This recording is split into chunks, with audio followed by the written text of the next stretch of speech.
It's time for Twig This Week in Google. Jeff Jarvis is at Davos, so we're going to give him the day off. But hey, don't worry. Mathew, Ingram, and Kevin Marks are here. We'll talk about the latest news from Google. We'll actually spend some time talking about the latest news from Microsoft, too. It's all coming up next on Twig. Netcasts you love. From people you trust. This is Twig. Bandwidth for This Week in Google is provided by Cachefly. CACHEFLY.com. This is Twig, This Week in Google, episode 284, recorded January 21st, 2015, Legislating Unicorns. This Week in Google is brought to you by Casper, an online retailer of premium mattresses for a fraction of the price, because everyone deserves a great night's sleep. Get $50 off any mattress purchase by visiting casper.com/twig. And don't forget to use the promo code TWIG. And by lynda.com. Invest in yourself for 2015. Lynda.com has thousands of courses to help you learn new tech, business, and creative skills. For a free 10-day trial, visit lynda.com/twig. That's lynda.com/twig. And by LegalZoom. Visit LegalZoom.com to save on your legal needs and gain access to a network of legal plan attorneys for guidance. LegalZoom's not a law firm, but provides self-help services at your specific direction. Visit LegalZoom.com and use the offer code TWIG to receive $10 off at checkout. It's time for Twig This Week in Google, the show where we cover not just Google, but the cloud, Facebook, Twitter, anything happening up there in the sky. Kevin Marks is down to earth, but he is in his garden with the lovely sky behind him. Hi, Kevin. Hi there. Not many clouds, though, I'm afraid. It's pure blue sky here. Great to have you. It does look that way. Yeah. And if it starts raining, just, I don't know. Well, you have an umbrella. I think you'll be all right. Not much chance of that here. I love the orange tree behind you, though.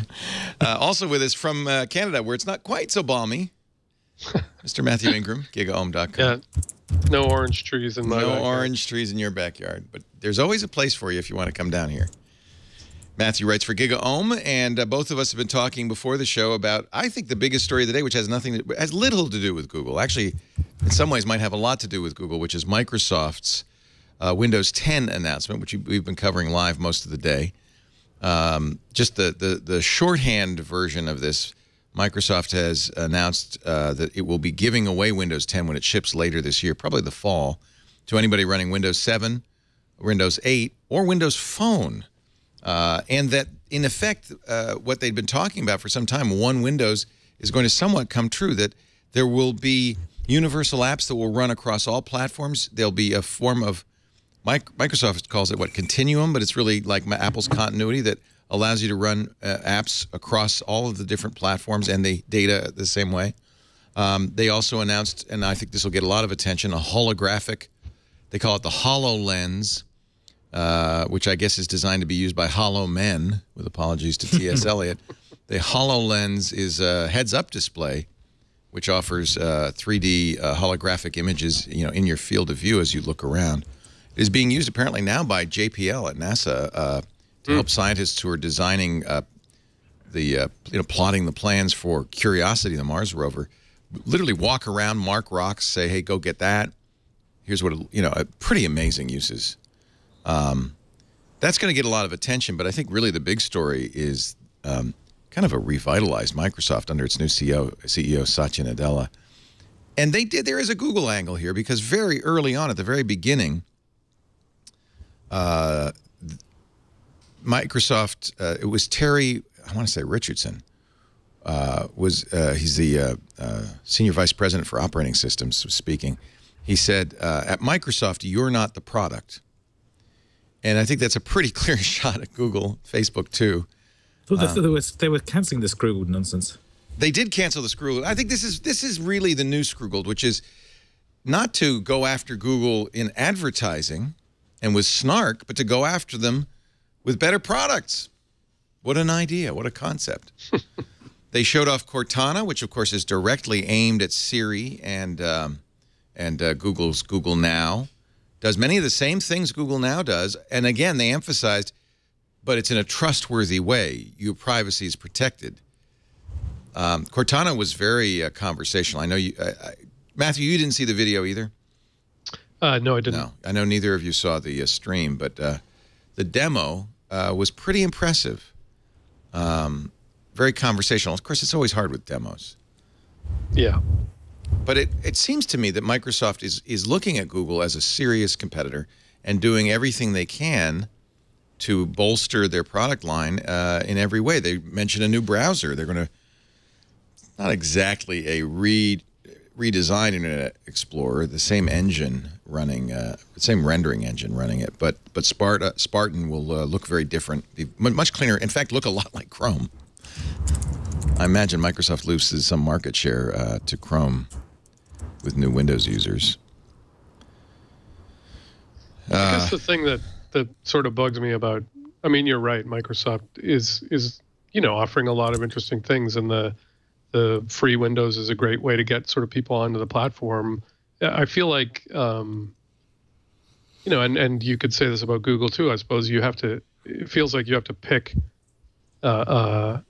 someone to get married to. You have to basically be absorbed into a platform and use everything that platform has to offer. You have to have the mobile device, you have to have the desktop software, you have to have and they have to suck in all the data about your life before these, things like Cortana can become useful. So you have to choose who you're going to sort of get married to, because a lot of these things are not going to work unless they have all your stuff and all your objects and all your devices. Yeah, Apple invented this, didn't they? The whole idea of a complete ecosystem. And Google has done their best with Android and Chromebooks to do the same, although they don't really have a desktop operating system, but they have Chrome, which is certainly a wedge into the desktop operating system. And it's very clear today that Microsoft plans to do the same thing. Satya Nadella said, we plan to be cross-platform everywhere our customers are, because we're a customer-centric company. He even said, instead of having to use Windows, we want you to love to use Windows. But he said the best experience will always be within Windows 10. He also told developers, and this is a really important message, they have been shedding developers. The fact that Windows Phone didn't take off, I think you can ascribe to a great degree to the lack of apps, the lack of developers for it. He said we're going to have a universal platform and you'll be able to write for all the devices. And then the pitch to the consumer is Cortana and these other things work better the more time you spend with Windows devices. Everything will work better. So you're exactly right. I think all three companies, Apple, Google, and Microsoft, are positioning themselves to be the universe. Microsoft has... And I guess... Go ahead. I mean, the main reason I stopped being so exclusively Apple was that started to bug me. Right. The fact that you had to use everything Apple, and that certain things just wouldn't work if you didn't use Apple, plus just the sheer expense of buying all these Apple products, because they're not exactly cheap. And I wanted something that was more, where I could hack together networks out of different things, as opposed to having to have everything Apple. And they are actually getting better than they used to be. But that was the thing that sort of pushed me away, because it felt like Android was a much more open ecosystem. Is it? Yeah, good question. I mean, is it? I don't know. And certainly when it comes to things like Google Now, I use Gmail and I have a Google device and all that stuff. And so everything, I use Google Drive and I use Google Plus and Google Photos. And so I am sort of, I've bought into their ecosystem. So is that different? I don't know. Your original premise was this is wherever, and actually, do we add Amazon to this too? Isn't Amazon trying to build that same sort of total ecosystem now that they do hardware? Yeah. And the only thing I could say about Google is they do tend to be better at letting you get access to your data and take it with you. That I don't know if that's changed or not, but that was a pretty core principle for them. Absolutely. Yeah. Go ahead, Kevin. You're a little low. I don't know if it's that us. I'm not sure. Oh, good. We hear you now. There you go. Okay. Maybe it was a little bit of typing, so I was writing the fader. Sorry about that. Oh, I'm sorry. I'll repoint the mic. So what I was saying is that's the thing, is that each of them is having to build the whole set because they've stopped trying to interoperate, which is kind of sad. So everyone's building their own cloud services, their own hardware, their own operating system, their own desktop applications and things like that. and it's all a bit odd because we've had the web as the unifying platform for a while, but they've all seemed to have said, oh no, we can't actually work with each other anymore, which is odd because it leaves a sort of gap in the middle for someone like Dropbox to be the cloud that works on all the clouds, which is kind of strange. Yeah, and in fact, Dropbox is a great example. I mean, I just said the other day, I've got a MacBook Air, I'm running Linux Mint on my desktop, and I've got Windows devices in the house as well, and I was trying to share folders on my network, which I control, and it made me want to shoot myself. It's so even a simple thing like that is so hard, and they've made it hard. Apple's actually made it harder than it used to be, and so Dropbox becomes like a godsend. You literally just put stuff in there, and it's everywhere. It's as simple as sort of cross-platform, networking and file sharing should be or could be. You can't really fault them. I mean, the best way to profit is to force people to use your stuff exclusively. Yeah. Although it is encouraging that a company like Dropbox can make its way by offering a true cross-platform solution. And I mean, Apple's argument has always been, it's similar to the one you described that Microsoft is making.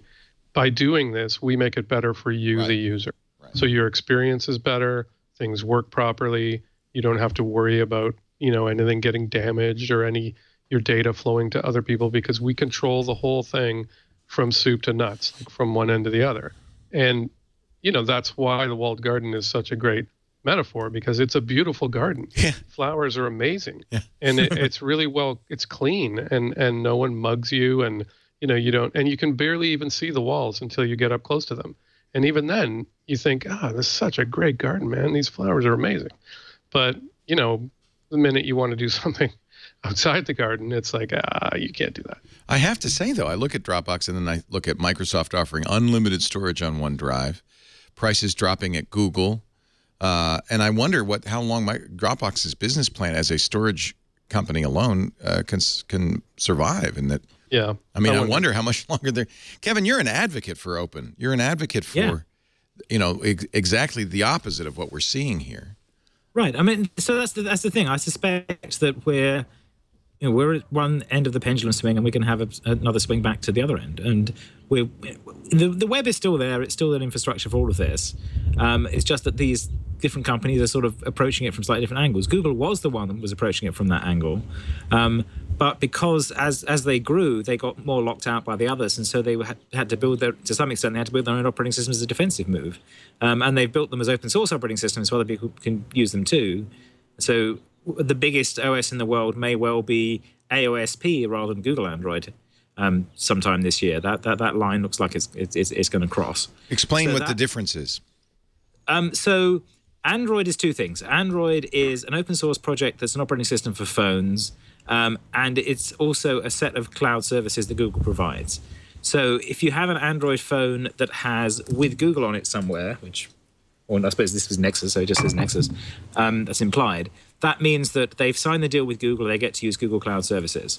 And there are certain, which means that you can run, without that, you can't run Google's apps that rely on their server. So you can't run Gmail or Google Maps or Drive or the App Store and so on. So a big chunk of the Android functionality. AOSP is Android open source project, which is all the bits that you can freely create and build your own stuff. And Google has been moving bits back and forth between the two.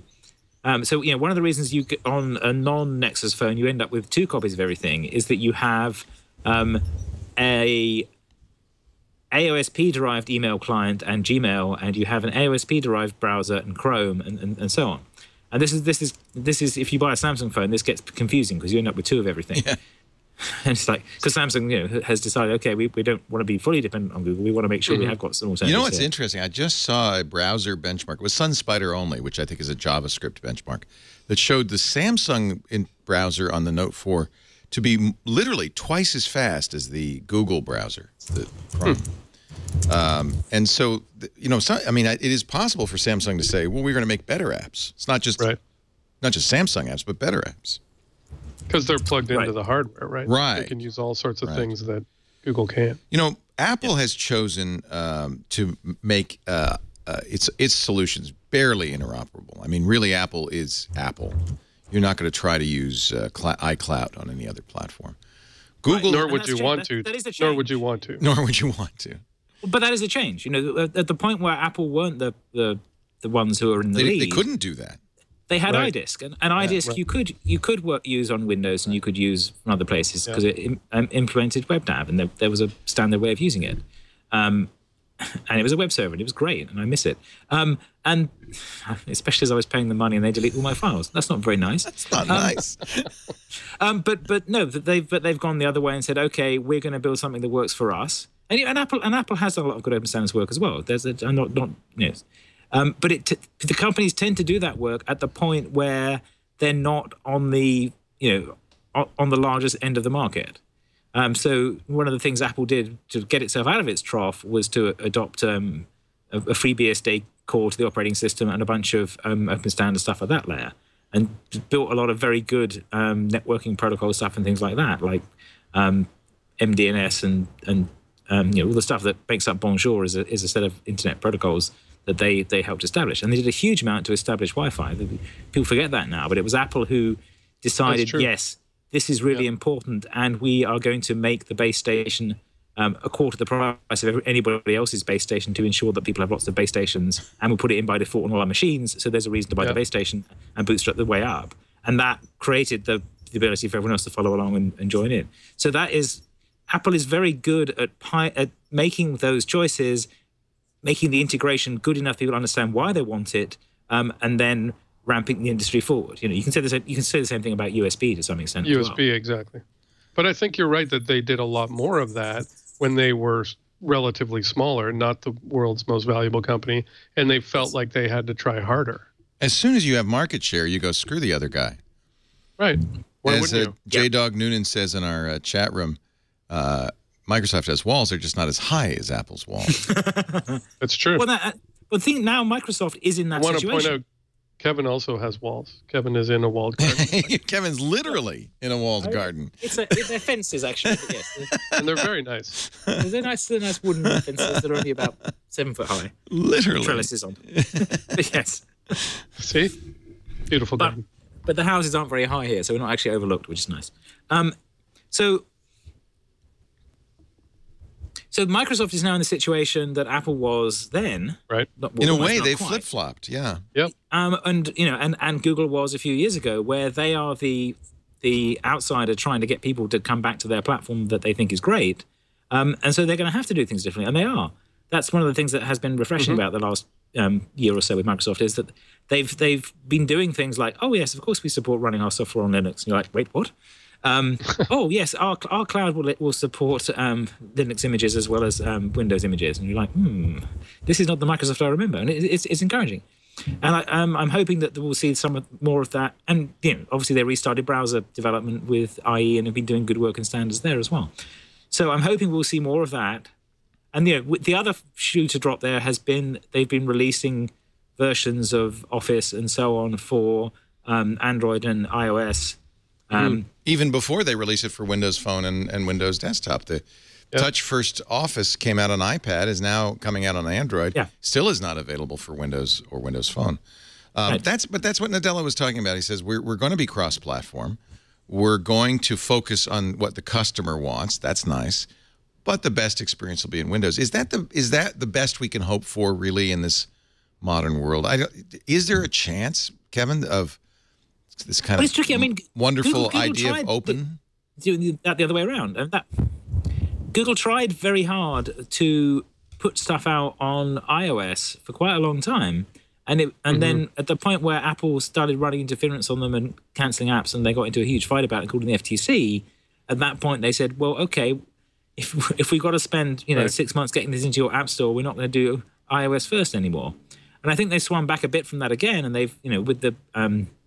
But that was a market ultimately. Yeah, I know there were court cases, but ultimately that was a market share decision. Google did that. And I remember this was Andy Rubin was pissed off about this, but it was ultimately a market share decision. Yeah, we've got Android, but where are all the users? They're on iPhone, and we need users. But as soon as you have market share on Android, It's in fact, look how Google has treated Windows Phone. Like, Sure. I mean, really, they don't exist from Google's point of view. Yeah, no, and then that's I mean, but that's a reasonable decision. You know, that's like, well, there was barely any users of Windows Phone. Well, I guess that's why my question is there any hope of true openness? Well, the interesting thing is going to be how Google is with AOSP, and I think they're going to have to start support running their stuff on AOSP, or they're going to lose a lot of market share. Which is, to some extent, they're already turning a blind eye to that in China, in the same way that Microsoft used to turn a blind eye to Windows being pirated in China. So you're saying, it seems to me everybody will be a bully the minute they can be the biggest kid in class. Well, and that's always been the case. I mean, if you look I guess it has. I can't remember if it was Tim Wu. But didn't you see My Bodyguard? The big kid never mind. Yeah, good movie. That's a movie. but I mean, if you're the underdog, it's in your interest to be open, right? Because you're trying only to as long as you're the underdog. Exactly. As soon as you stop, and in some cases, Google is very open with all sorts of things, but it's not open at all when it comes to search and the algorithm, because that's its core. Right. It has to build a moat around that and keep people away from it. But it'll be open with other things that aren't as relevant. The thing that I'm sort of wondering about is, it was one thing when we were talking about hardware. So a phone, a laptop, does your phone work with your laptop? Can you, even OneDrive or those sorts of things? That's one thing. But if you're talking about things like Cortana and Siri and Google Now, they're basically ingesting all the data about you that they possibly can from every point of view, where your phone is, are you in traffic? Have you turned on voice recognition? Are they reading your email? Are they reading your voicemail? And so once they get access to all of that, I think that the idea that it's a silo and we're going to protect you're kind of you locked into them, that becomes more of an issue than if it's just a piece of hardware. Well, that's an important thing to take away from this, which is these companies may currently say, "Oh, we'll keep it private, trust us," but there really isn't a financial incentive for them to do that in the long run. And at some point, you can pretty much assume they'll give up. There is in that if they have a huge breach, it's going to be very bad for them. Well, there's a breach, and then there's them saying, "We've changed our privacy policy." I would love to see Google. I would love to see Google say something like, "You can take all the data we have from Google Now and delete it Waze from our servers, or you can take it from us. We'll package it and give it to you, and you can go to a different service and they'll ingest it." Wouldn't that be great? But is there any incentive for them to do that? There's none. Not really. You can get a lot of the data out with takeout, but what you don't get is the inferences. Right. You can't then apply it to Cortana or Siri. I can't get all my GPS coordinates from using Waze, for the last 2 years. There's no standard for that anyway. You can get all your, if you turned on Google Location History, you can get all of that. I downloaded it. And you can get it as a KML file. Huge. But then it was enormous. It was like a gig. Yeah. But then what do you do with it? It's not like Siri or Cortana can make sense of it. Yeah. So I guess my question is, Kevin, is there any way to convince these companies who are acting in their best interests financially, is there anywhere to convince them that it is in their best interest to keep it open? Or isn't it always the case that from an economic point of view, once you're big enough, create a silo, create a well, that's the challenge is them realizing that isn't true. It's not true. It isn't true. If you do create the silo, then you create fragility, and you're storing up like massive problems, and you don't see it until like suddenly the site goes away. It's too late.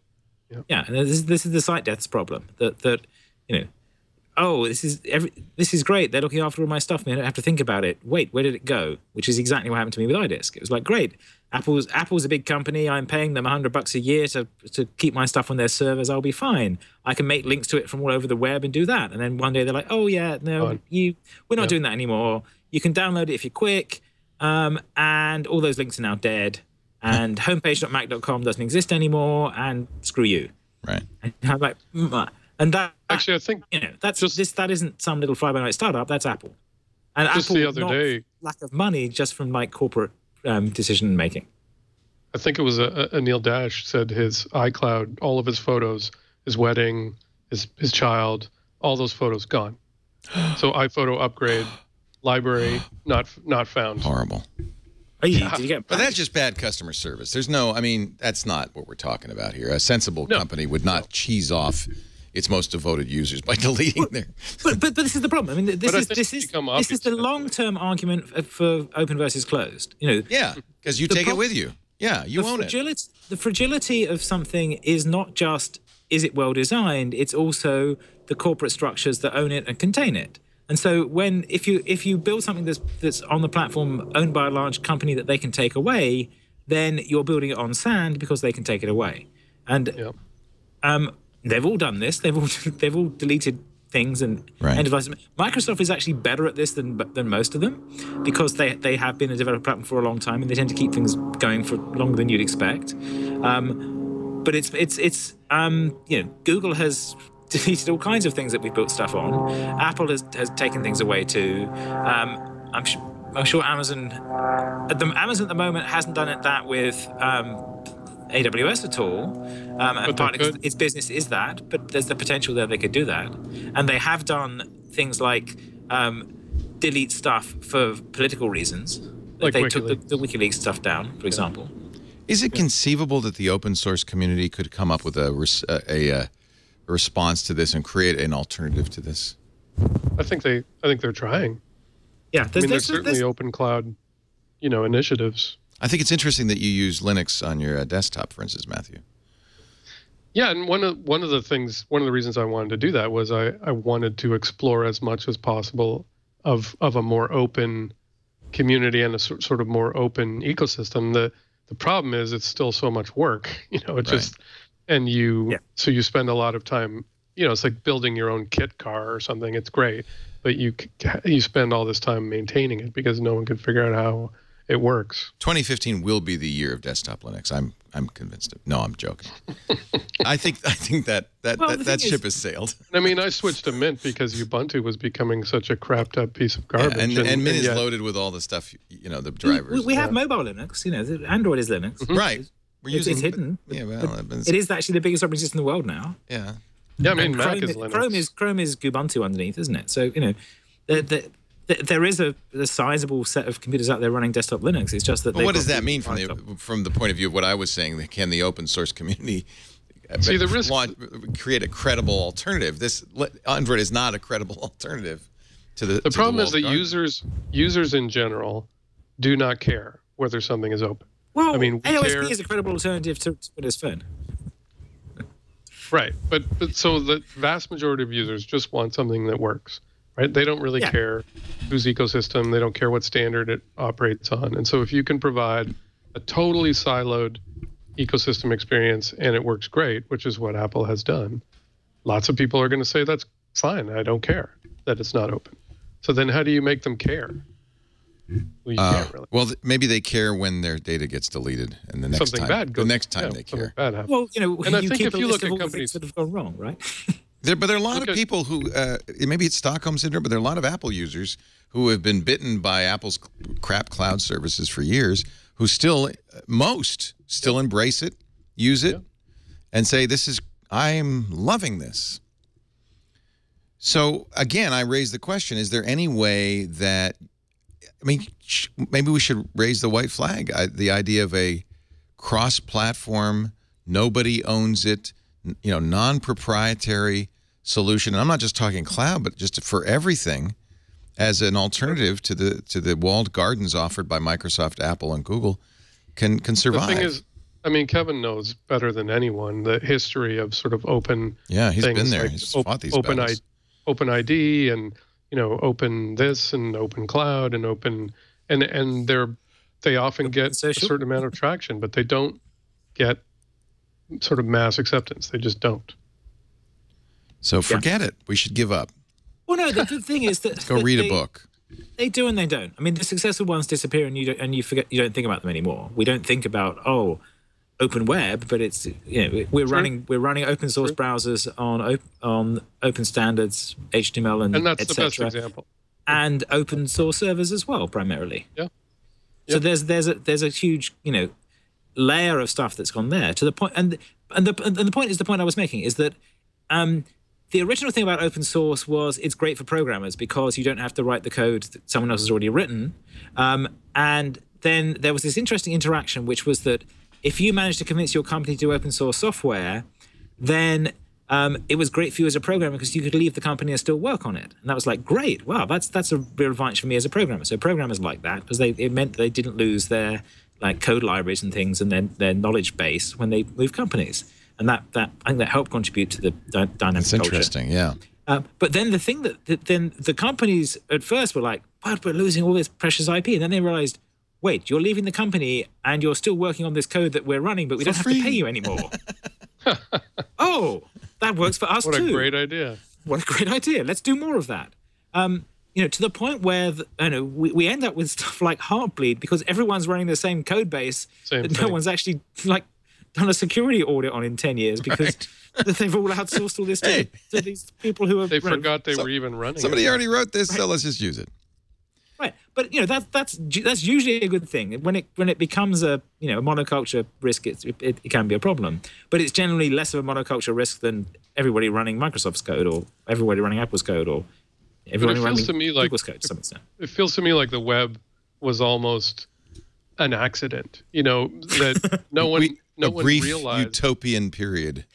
Well, no one realized how important it was going to be. So no one cared. But isn't that what Tim Wu says? You mentioned Tim Wu, the author of the Master Switch. Very good. Yeah. That's kind of what he says. Is that in the nascent period of any of these new technologies, and he starts with the long distance system, it is free and open and magical. Because nobody's making any money at it. And then as soon as the big companies come along and they take it over, it goes from proprietary to closed. Now, he says that it swings, and right? also it's always a pendulum. Right. Takeover as well. The other thing is that he describes is that part where they go and get the government to mandate them and block their competitors as well. Yeah. And then they become the incumbents. And that creates the innovation pressure for the new things to occur. And I guess that's what I was asking. Is there space for an innovative, maybe it's open source, but maybe it's somewhere else, innovative solution that isn't a walled garden, that does allow users to take their stuff and move it somewhere else too? I think there always is. I hope so. And in fact, we may be seeing, like, I think what I took away from Tim's book anyway, was that the pendulum often swings or shifts when something new happens. Right. So the web is a good example. Right. Is there something new enough? Is it going to be, virtual reality? Is it going to be the cloud, or is it going to be automated assistants like Siri and so on that will kind of, someone will come along at the same time as people are starting to feel locked into these silos, and the two will find each other. The need or the desire to have your stuff somewhere else or to be outside this walled garden will meet someone who has an offering that's powerful enough. We're talking about Google, the cloud, everything to do with up there, the sky. Mathew Ingram of GigaOM, Kevin Marks of Kevin Marks. And you note that Jeff Jarvis isn't here. He is in Davos, enjoying a lovely dinner right about now. And he'll be back next week. But, hey, we've got two great people to take his place this week. Where did we find this great Hyperland video? Oh, I threw that in. So that is lovely. So I wanted to make the point. Part of Microsoft's thing was they said, look, and NASA is using our VR stuff to explore Mars. And that Hyperland is a documentary made by colleagues of mine at the BBC in 1989, first broadcast in 1990. It's written by Douglas Adams. And here's the guy from NASA doing this VR. So Douglas Adams of The Hitchhiker's Guide, and you may recognize Doctor Who. Yes, Tom Baker, who was 81 yesterday, appears in this much more sprightly looking as it's... the fourth Doctor Who. So this is from what year? 89. Wow. This is NASA using virtual reality. Fairly kind of medium resolution. And there's one for each eye. We look at those through very wide-angle optics. I've worn these. I remember going to SIGGRAPH. Try to match. Remember fighting the dragon at SIGGRAPH with that helmet on? We can see about 180-degree field of view. These optics give us about 120-degree with a true stereo image. It weighs about 8 pounds. I tried one. And here's what the 3D is like. Look. Yeah, very high quality. I played a sort of 8-bit video game and just about threw up. But this was Jaron Lanier. This was the early days of VR. The actual we're working in here. And W Industries, you remember that? Yeah. The pterodactyl game? The pterodactyl, that's not the dragon, the pterodactyl, yeah. Yeah. So the founder of that is a friend of mine. He's over here now. I saw him over Christmas, and he says, "Oh, we're still doing interesting things in this space. Keep your eyes open for VR and AR." So I suspect he's been doing a lot of work on the optics of it. Yeah. And one of the challenges is not having these big opaque screens that are across your face, but doing the thing that Microsoft showed off today, where you've got some glass in front of your face that is about as opaque as the sunglasses I'm wearing, but is able to inject light in from multiple directions, so you can get a realistic overlay on the outside world. I always thought that was the best way to do it. But there's a bunch of really hard things to do with that, because if you do the classic headset thing like the NASA guy's wearing there, or like Oculus, what you're doing is you're putting screens there and using lenses to put them at infinity, and then your eyes have to relax and look at infinity. Right. Because you're creating a tension between your eye's sense of where it should be looking, because it assumes that it should be focusing closer for things when it's converging and so on. So your eye ends up with getting muscular strain as it's trying to resolve those things. And you often end up with a headache from that. And if Oculus Rift makes you nauseous because of its poor frame rate, this thing, the frame rate on this is terrible. Horrific. This stuff was very slow. Yeah. But the other thing was that what they're able to do now with optics is they're able to, by having multiple lenses and multiple light sources, actually produce light that is focused at different distances. So they can make it so it is. So it's like the what's that camera called that takes the photograph that's always in focus? Yeah. It's that same technology of light pipes and having lots of different distances. They're starting to be able to construct glasses that can actually give you an overlay that isn't going to give you parallax errors because of that problem. So that's the thing. I'm not sure how much of that Microsoft had in what they showed today, but I think they had some of it. And it's some very subtle and deep optic stuff going on there. Here's the fourth. Oh no, that's not Tom Baker. I thought I saw it. There, is that him? There he is, yes. There he is. That's Tom Baker, yeah. The fourth Doctor Who. Tom Baker in this was the... It's like a narrator? Was the Cortana. No, he's your intelligent assistant. Ah. In the early 1990s, Robert Abel developed a pioneering example. I reckon if this is up on Vimeo, just search for Hyperland. It's worth watching. It's because it gets huge amounts. Part of it is a history lesson of how hypertext happened, and they interview Ted Nelson and Vannevar Bush and show a bunch of stuff. But a chunk of it then comes into speculation of what might happen, and it's fascinating because the web isn't in it. It's all these things that aren't quite the web. They didn't find Tim Berners-Lee, but it's like just before the web happened with all the parallel universes that are around that, and it ends with a lot of VR speculation, which is only now starting to come to reality as the stuff catches up. So if you've got an hour, I would recommend watching Hyperland. I remember seeing it way back when. This is what's so interesting about technology is the kind of the discontinuity of inventions. You can predict things like VR, but you can not tell when it will happen. And you can say, oh, hyperlinking might make a lot of sense, but you can't see exactly how it will emerge. This movie was made exactly as Tim Berners-Lee starts to create the first World Wide Web. And I remember I was writing about business and the stock market for a newspaper here, and I was writing about the big cable companies trying to build their own internets. So they saw the whole thing, people buying TV shows and people downloading movies and people listening to music, but they each wanted to build their own system. And so like the one in France, where you'd have to have a specific terminal and it would be run by your cable company. So the exact opposite of sort of the open internet, but they were building them. They were spending billions of dollars to build these things. And luckily, the web came along and it got traction before those things did, or we'd be right where we are now, except it would be, CompuServe instead of Google Cloud. There are many, many universes all happening at the same time, and we're just picking one to be in today. Mathew Ingram from GigaOM, Kevin Marks. More to come with This Week in Google. Our show today brought to you by My Mattress. Hey, when you get a great mattress, you got to tell the people. Okay. You got to tell the world. My Mattress, Casper. You don't believe it's My Mattress? We've got a video to prove it. Casper is an online retailer of premium mattresses for a fraction of the cost because they don't bother with showrooms. They ship you the mattress. I was talking to somebody the other day. So, we had a king mattress in our new apartment. We couldn't get it in the door because it was too big, so we had to get 2 twins. With a Casper, this is a queen-size mattress in a box the size of, I don't know, it's like a little one of those little dorm room refrigerators. You open it up, you take it out, it goes whoosh, and it's amazing. It is the best, most comfortable mattress you've ever had by marrying 2 technologies, latex and memory foam. You get a mattress with just the right sink and bounce. It's firm but soft. I don't know how they do it. It's kind of magic. Plus, you could buy it online easily. Now, you might say, well, wait a minute. How can I lie on it first? They actually had a booth at CES, but you don't have to go to CES. Mattresses, 5 minutes on a mattress in a showroom is not going to tell you whether that mattress is going to be good for a long time. Casper offers free delivery and painless returns. They'll come and get it, and you have 100 days to decide. Not 5 minutes on a showroom floor, but 100 days. So you could figure out if this is the right mattress for you, and they'll take it back. No questions asked. They come and they get it. You don't pay for anything. Casper mattress. Try sleeping on one today. Just visit casper.com/twig. CASPER.com/twig. About $500 for a twin, $950 for a king size. And you save an additional $50 if you use the promo code TWIG on checkout.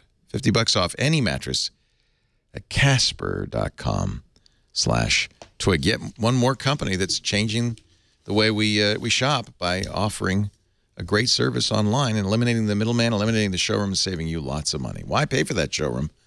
You don't need to. Casper.com/twig. Don't forget to use Twig. Was that you jumping? Was that you jumping on the mattress?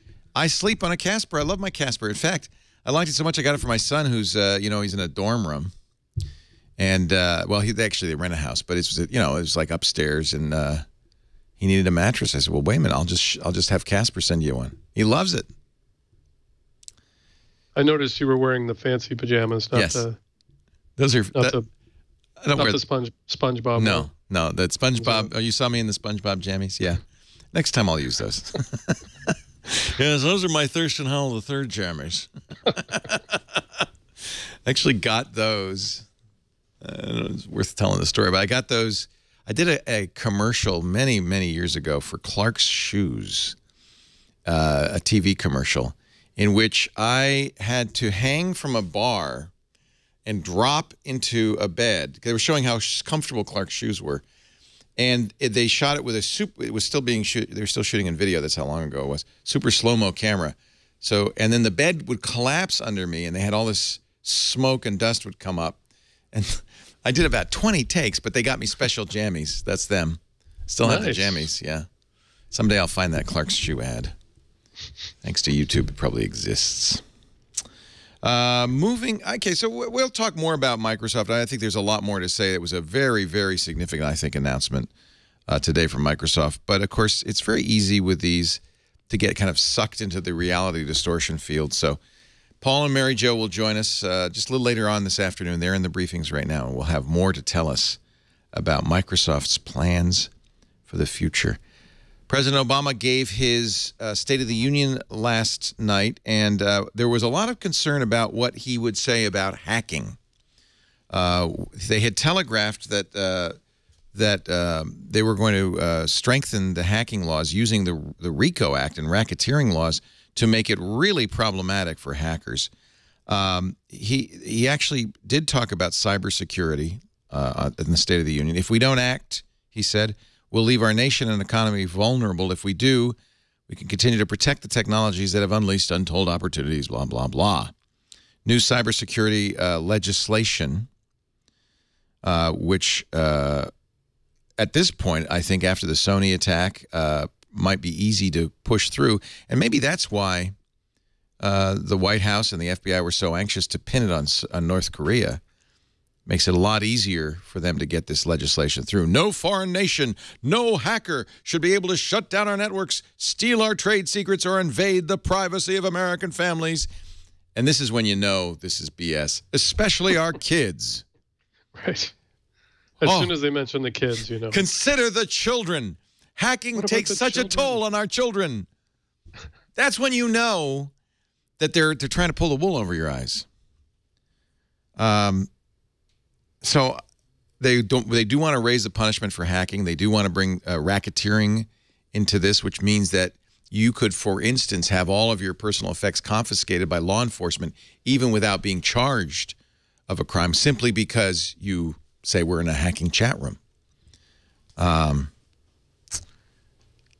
think nobody's going to oppose the idea of protecting American soil against the, evil hackers, but this will be interesting to see what the response is to this. You have any thoughts? Not at all, huh? Just me sitting here. Consider the children.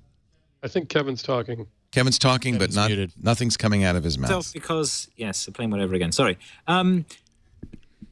So this is more of the they want two opposing things, which is the problem, and this is the problem of all security. This is like Cameron. Exactly like Cameron. Except Cameron, to some extent, both Obama and Cameron are electioneering now. Obama can't really get much past, so he's able to go back to campaigning, which he's really good at, and throwing out ideas and saying, well, here's these great things to do, but these guys will stop you doing it. And so he's able to go back to proposing things that are slightly less practical, but he is still pushing some of these security state agenda things. Cameron is also CISPA, for instance, got an election coming up in May. I get this. CISPA, hang on. Let me finish. Go ahead. Do Cameron. So, you've got a British accent. You should do Cameron.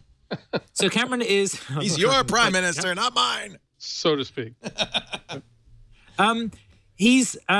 He's campaigning to his base, and so he is the Conservatives' campaign on law and order, and so they are saying we should not let these terrorists have any ways of communicating that we cannot intercept, even though he has been briefed by people who understand this properly and knows what's going on. But he doesn't matter too much if he can write the soundbite. I don't even think he believes half the stuff he said. I'm not sure that's true. I think he believes some of that stuff, but he knows that. But also he's saying stuff that will play well to the Conservative base, which is law and order and terrible foreigners and things. There's a sort of set of standard tropes that come out there, and whereas Obama's doing the opposite and doing the things that play to his base that wind up his opposition. So there's a bit of politicking in it, but there is some underlying problems here that are actually very hard, which is how do you decide between the interests of the people who want to keep stuff private and the interests of law and order in trying to see what you have. And the answer is you have due process. You have the notion of the fruit of the poison tree. You have the Fourth Amendment. You have the Bill of Rights in the UK. There's a whole, the European Court of Human Rights do all this. And this upsets the professional spies because they believe that they are above the law because historically they have been. And so there is this tension where you get strange things being, defended by groups because they're being briefed by the spies saying we have to do these terrible things to keep us safe. And, we have to intercept communications. And, they can point to, Turing and the imitation game and saying, look, if we hadn't cracked the codes, we wouldn't have won the war.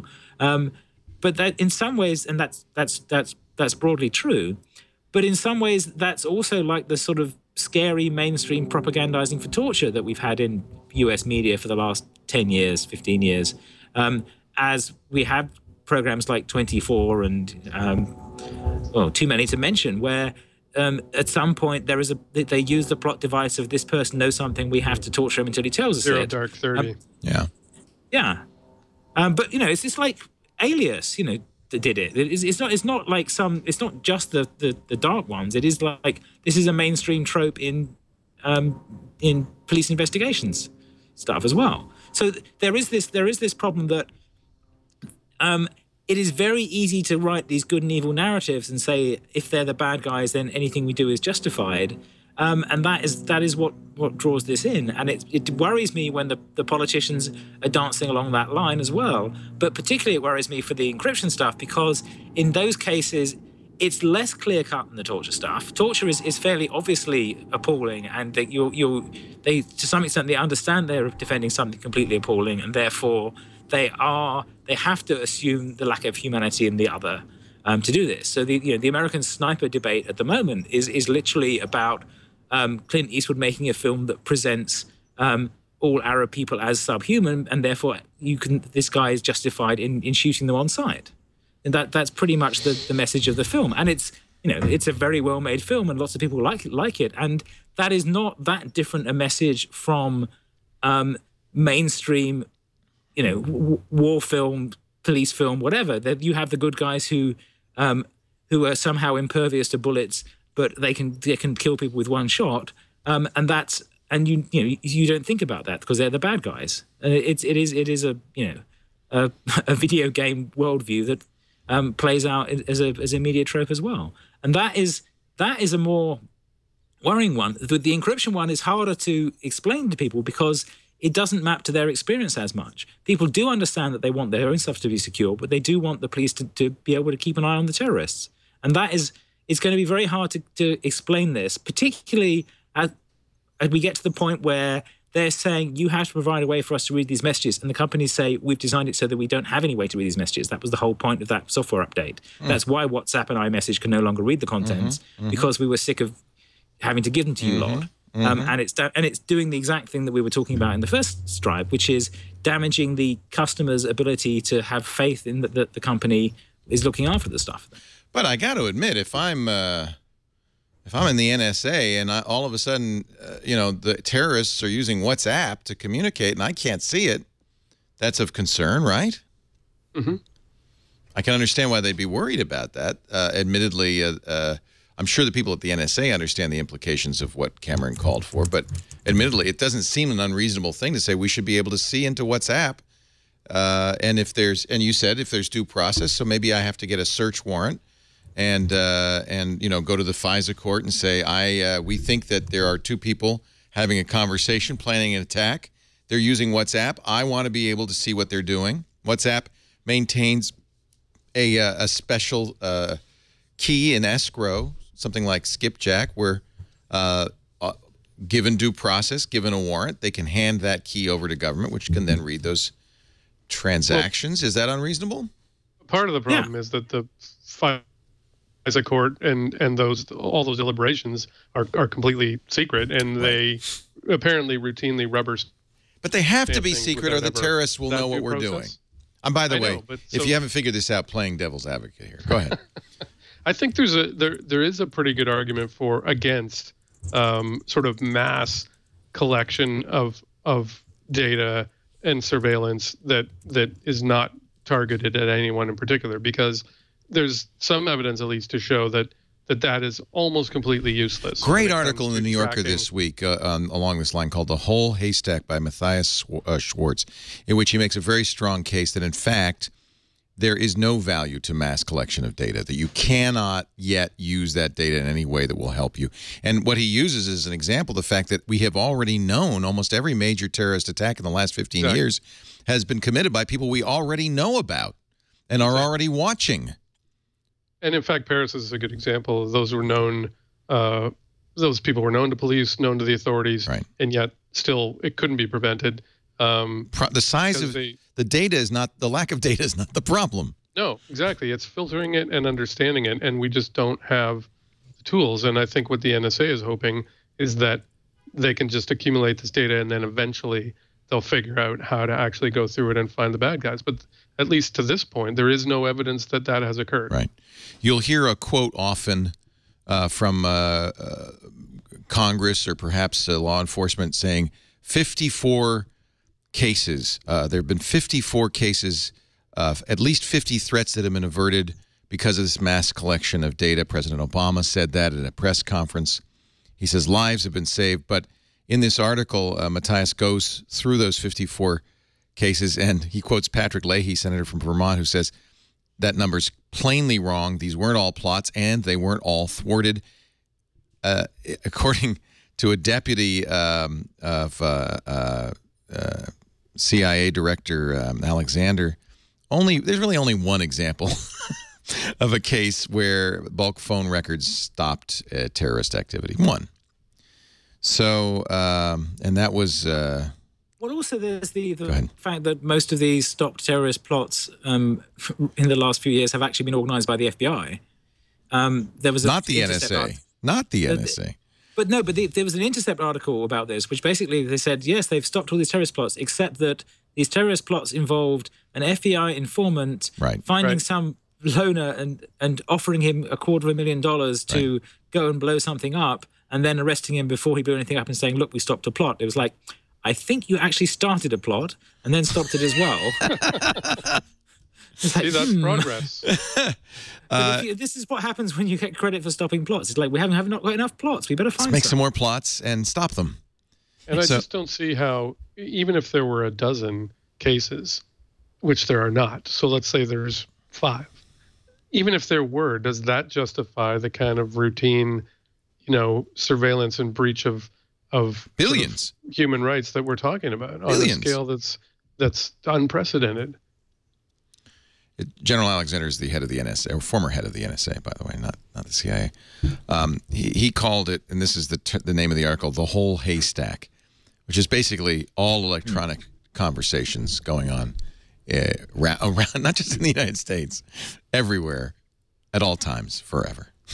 Every time I think about the NSA's bulk collection, unbelievable. I think of that scene in Indiana Jones when they take the warehouse, Yeah, and they put it in a box and they hide it in a government warehouse. Warehouse. No one will ever find it. That's where the data is.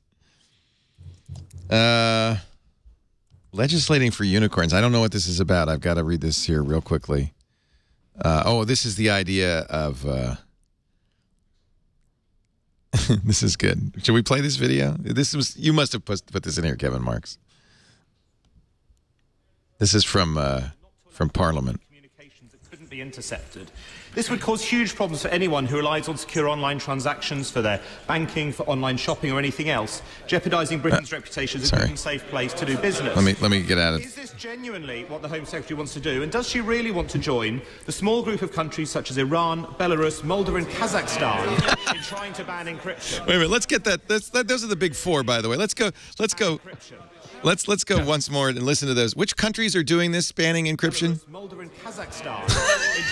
You say Moldova? I think he did. Iran, Belarus, Moldova and Kazakhstan in trying to ban encryption. Boulder? I don't even know what that is. Is that a country? I have to say to my honourable friend that we are determined that as far as possible there should be no safe spaces for terrorists to communicate. I love Parliament. That should be a principle of view, and it was a principle that the Prime Minister reiterated in Prime Minister's questions today. I would have hoped that would have been a principle that actually could have been held by everybody across all parties in this House of Commons. Certainly, as far as I'm concerned, as far as the Conservative Party is concerned, our manifesto will make it clear that we will introduce legislation needed to restore our declining communications data capability. That fellow, by the way, Julian Hubert, who's a member of Parliament from, I don't know where. Police and security and intelligence agencies. I thought that was Louis C.K. for a second. It does look like Louis C.K. Brighton, I think. Yeah. Brighton. While ensuring that such intrusive that explains a lot. Yeah. Properly overseen. And that woman is Theresa May. She's the Home Secretary, the woman who, in fact, would, according to David Cameron, be signing the warrants that would allow them to crack into encryption. So, I mean, the problem is when she says there will be no safe place. When she says there will be no safe place for terrorists to communicate, that means there will be no safe place for anyone. You and me to communicate. Because how do you differentiate? Right. Go ahead, Kevin. After it's over. Right, that came from the Post that described this as legislating for unicorns. It says, well, you can say there will be no safe place for terrorists, but that doesn't mean you can actually write legislation that does this. You can say we will introduce legislation that makes sure we have plenty of unicorns in the UK, but it doesn't mean you can actually make it happen. And that's effectively what they're promising. That's exactly right. So they're being a little cynical about this because they've come up with this nice formula of there can be no safe space for terrorists. Right. But if you actually want that to be true, you need to do that through a lot of that through physical surveillance as well as through interception. And just to say that to say they can do it purely through interception is nonsense. But what you have to do then is follow that up with, detailed surveillance and planting cameras on people and those kinds of things, which is also enormously intrusive and requires warrants and things like that. And part of the sort of reason that NSA and GCHQ have such enormous budgets is that if they've represented to politicians that they don't need to do that anymore because they can sniff all this traffic and do this without doing that, and it should be cheaper if they just invest all this money in building these giant haystacks so they can sift for needles. What about President Obama's proposals? Is that also legislating for unicorns, or? I haven't. Has he introduced a legislative proposal? I hadn't seen one. Well, of course, CISPA's back. Whether CISPA has a chance of passing is unknown, but that's the the bill that has failed Congress several times that proposes sharing of data from the NSA with companies like Google and Microsoft, so that Google and Microsoft could get right in there and help them fight terrorism. That has been turned down several times due to lack of privacy protection. And the British equivalent has been called the Snoopers Charter, which is much better name. That's not the official name, but that's what it's been successfully labelled. The last 5 times they've tried to introduce into Parliament over 2 different governments. So it did sound like that Obama was endorsing it. He endorsed enabling better communication between the government and companies about cyber threats. That sounds like CISPA. He had said before, I will veto this if it passes. Never did pass, but perhaps he's changed his tune. So the cyber threats, there's a bit of a dance around that one, because the cyber threat stuff, the Better Communication and Governance about Cyber Threats was a separate program where they was talking about data breaches and information pooling about that. That was where that stuff came from. So they may be blurring lines there deliberately to make that use that formula. But because I've been to a few meetings and things about that, and the idea there was there is this problem that companies have information about data breaches and advanced persistent threats and those kinds of things. And it would be useful to share those with other companies, but they don't want to share them with competitors. Can the government be the broker for moving that information back and forth? Which actually ignores how security really works, which is there is a network that shares that, which is all the security ops guys at your company who know all the security ops guys at other companies. And when some of this stuff shows up, they call their mates and say, look out for this one. I think it's just fascinating that Obama... It won't actually work. And that's the way the internet has been secured reasonably well so far has been through those kinds of back channels and security communities and risks and comp risks and all those, the security community that we know and love. And it's very hard to reconstruct that in legislative form. And the government people know that too. They are, they employ people who are in that group of people as well. So there's a set of people who understand that, and there's a set of people who are trying to build a management structure on top of it that makes it that historically has been very hard to actually do successfully. If you start trying to tell your security people how to share things with people, that you're going to have a bad day, because you will lose the better security engineers if you tell them they can't talk with people outside the company. What's really amazing is this reminds me of 1984's, what do they call it? Truth speak, where truth is lies, war is peace. Obama says, in order to protect the privacy of American families, we have to snoop. Yeah. And it's like this. No, that's the opposite. It's like nobody's listening. Right. We've always been at war with Eurasia. Exactly. In order to protect, no foreign nation, no hacker should be able to shut down our networks, steal our trade secrets, or invade the privacy of American families. We're going to do that. That's our job. Right. If anybody's going to invade anybody's privacy, it's going to be us. Right.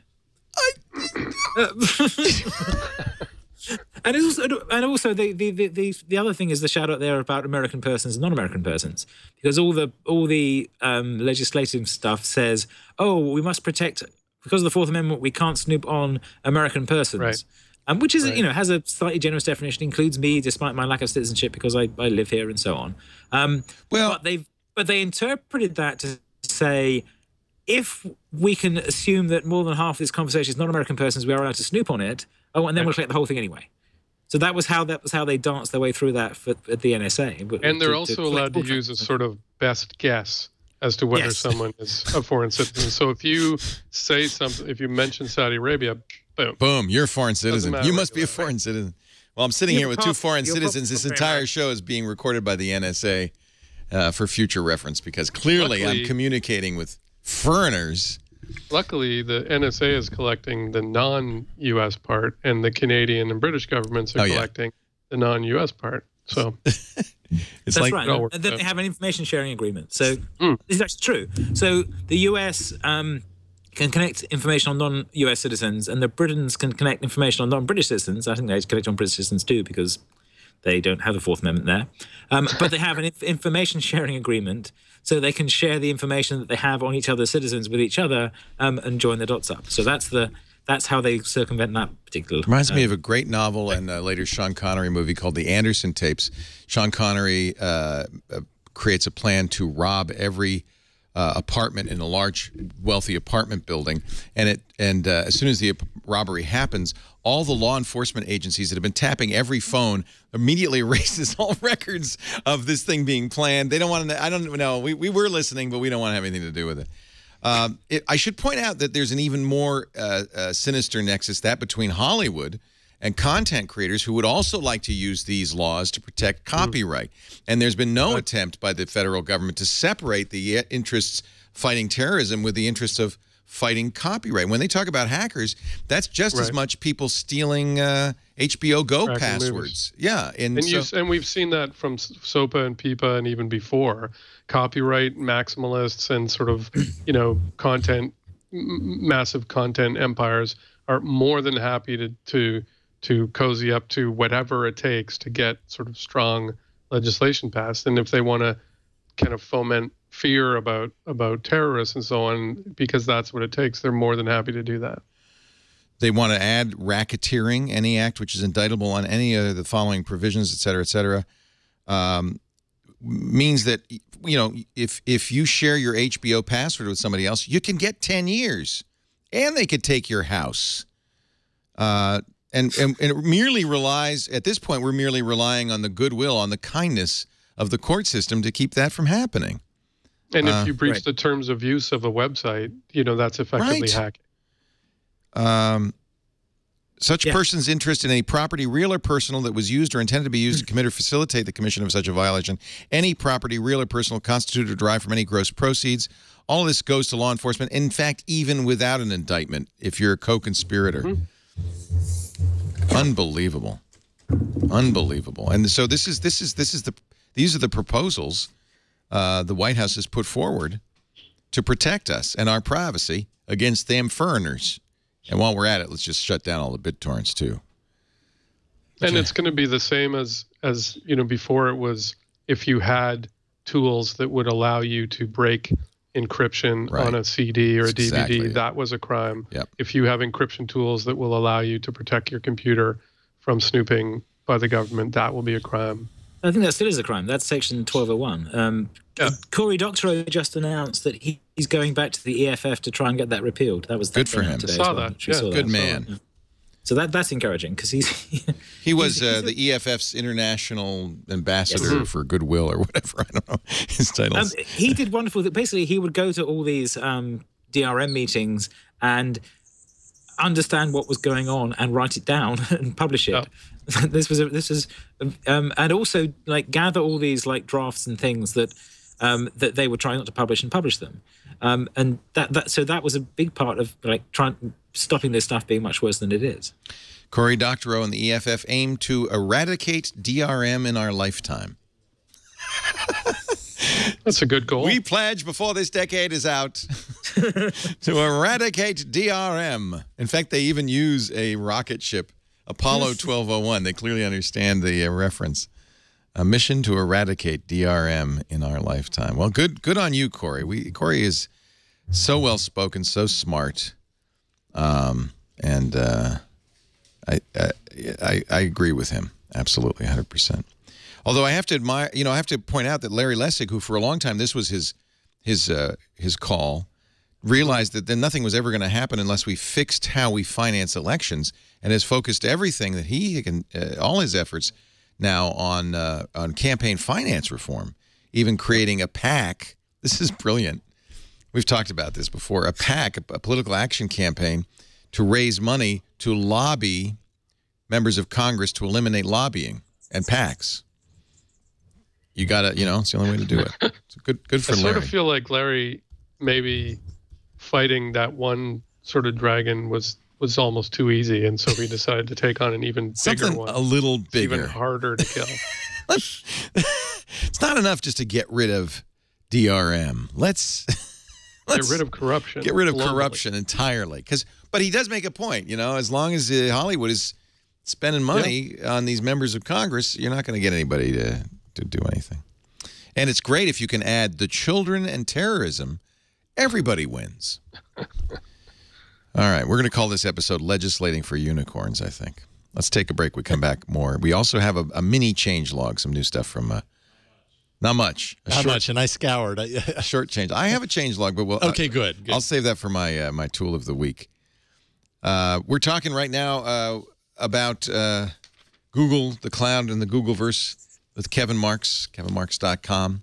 On the Twitter, he's at Kevin Marks. Always a wonderful voice, a passionate voice for open standards.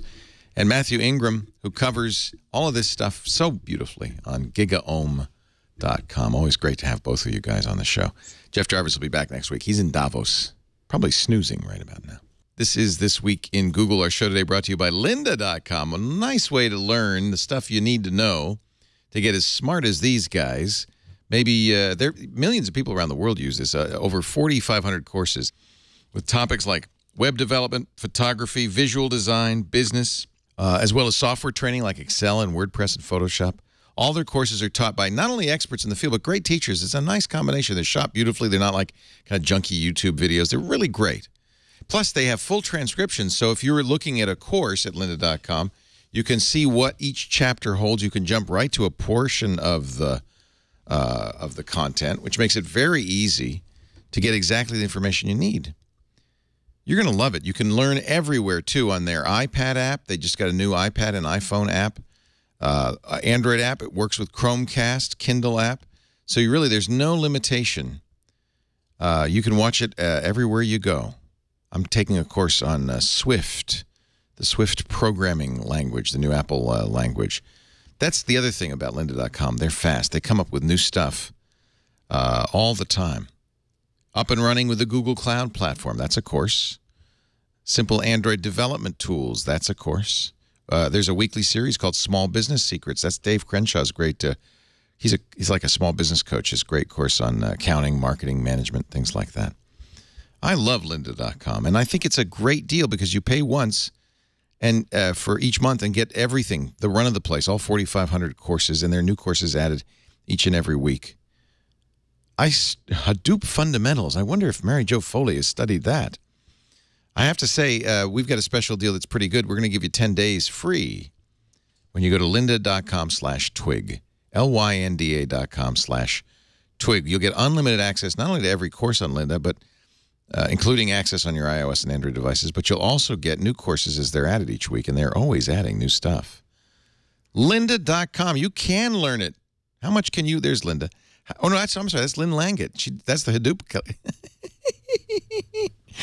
I wonder if they have a course in microformats. lynda.com/twig, free for 10 days. There's no better way to learn than lynda.com. We love her. And we thank Lynda for their support. Google wants to become, well, we know they want to become an ISP. They've gotten a little more serious about Google Fiber in more communities. And now Google wants to become a wireless carrier.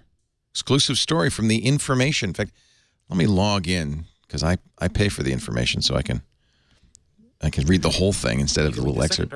Yeah, exactly.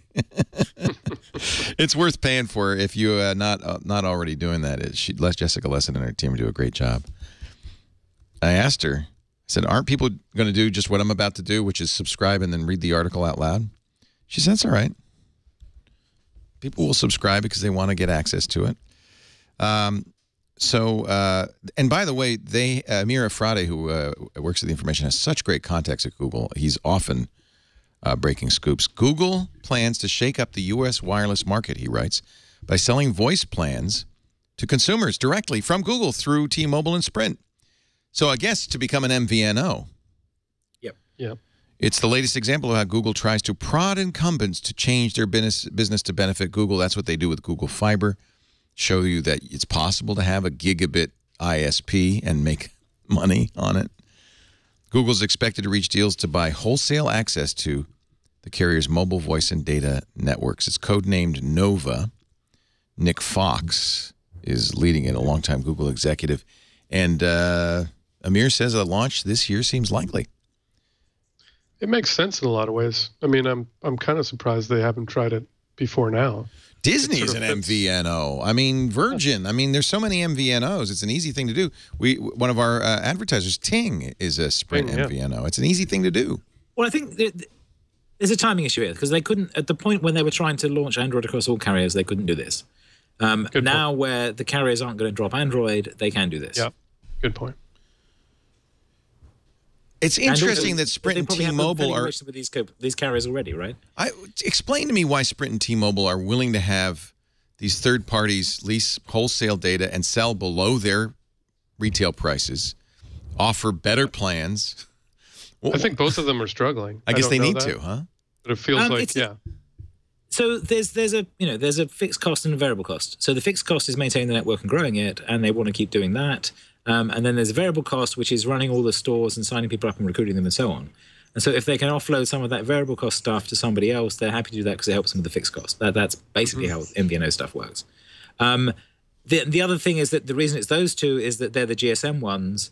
So they're the ones that is actually straightforward to interoperate with, as opposed to Verizon, which is weird as anything, and AT&T, which is not quite as weird but still slightly odd. Right. Whereas GSM is like the global standard. The reason you can pull SIMs out of phones and put different ones in, have them work broadly, is that they use GSM. And yeah, there are different bands, and you have to have different radio frequencies, and it's actually slightly more complicated. Sprint's not, though. Sprint's a CDMA carrier, so they would have one GSM and one CDMA carrier. Oh, so I thought Sprint was... Okay, then I'm wrong. That's what's interesting about this, is it's both. Okay. And I think that's probably why it is both, because I think they want to be able to say, whatever kind of phone you have, you can bring it over. That makes some sense, yeah.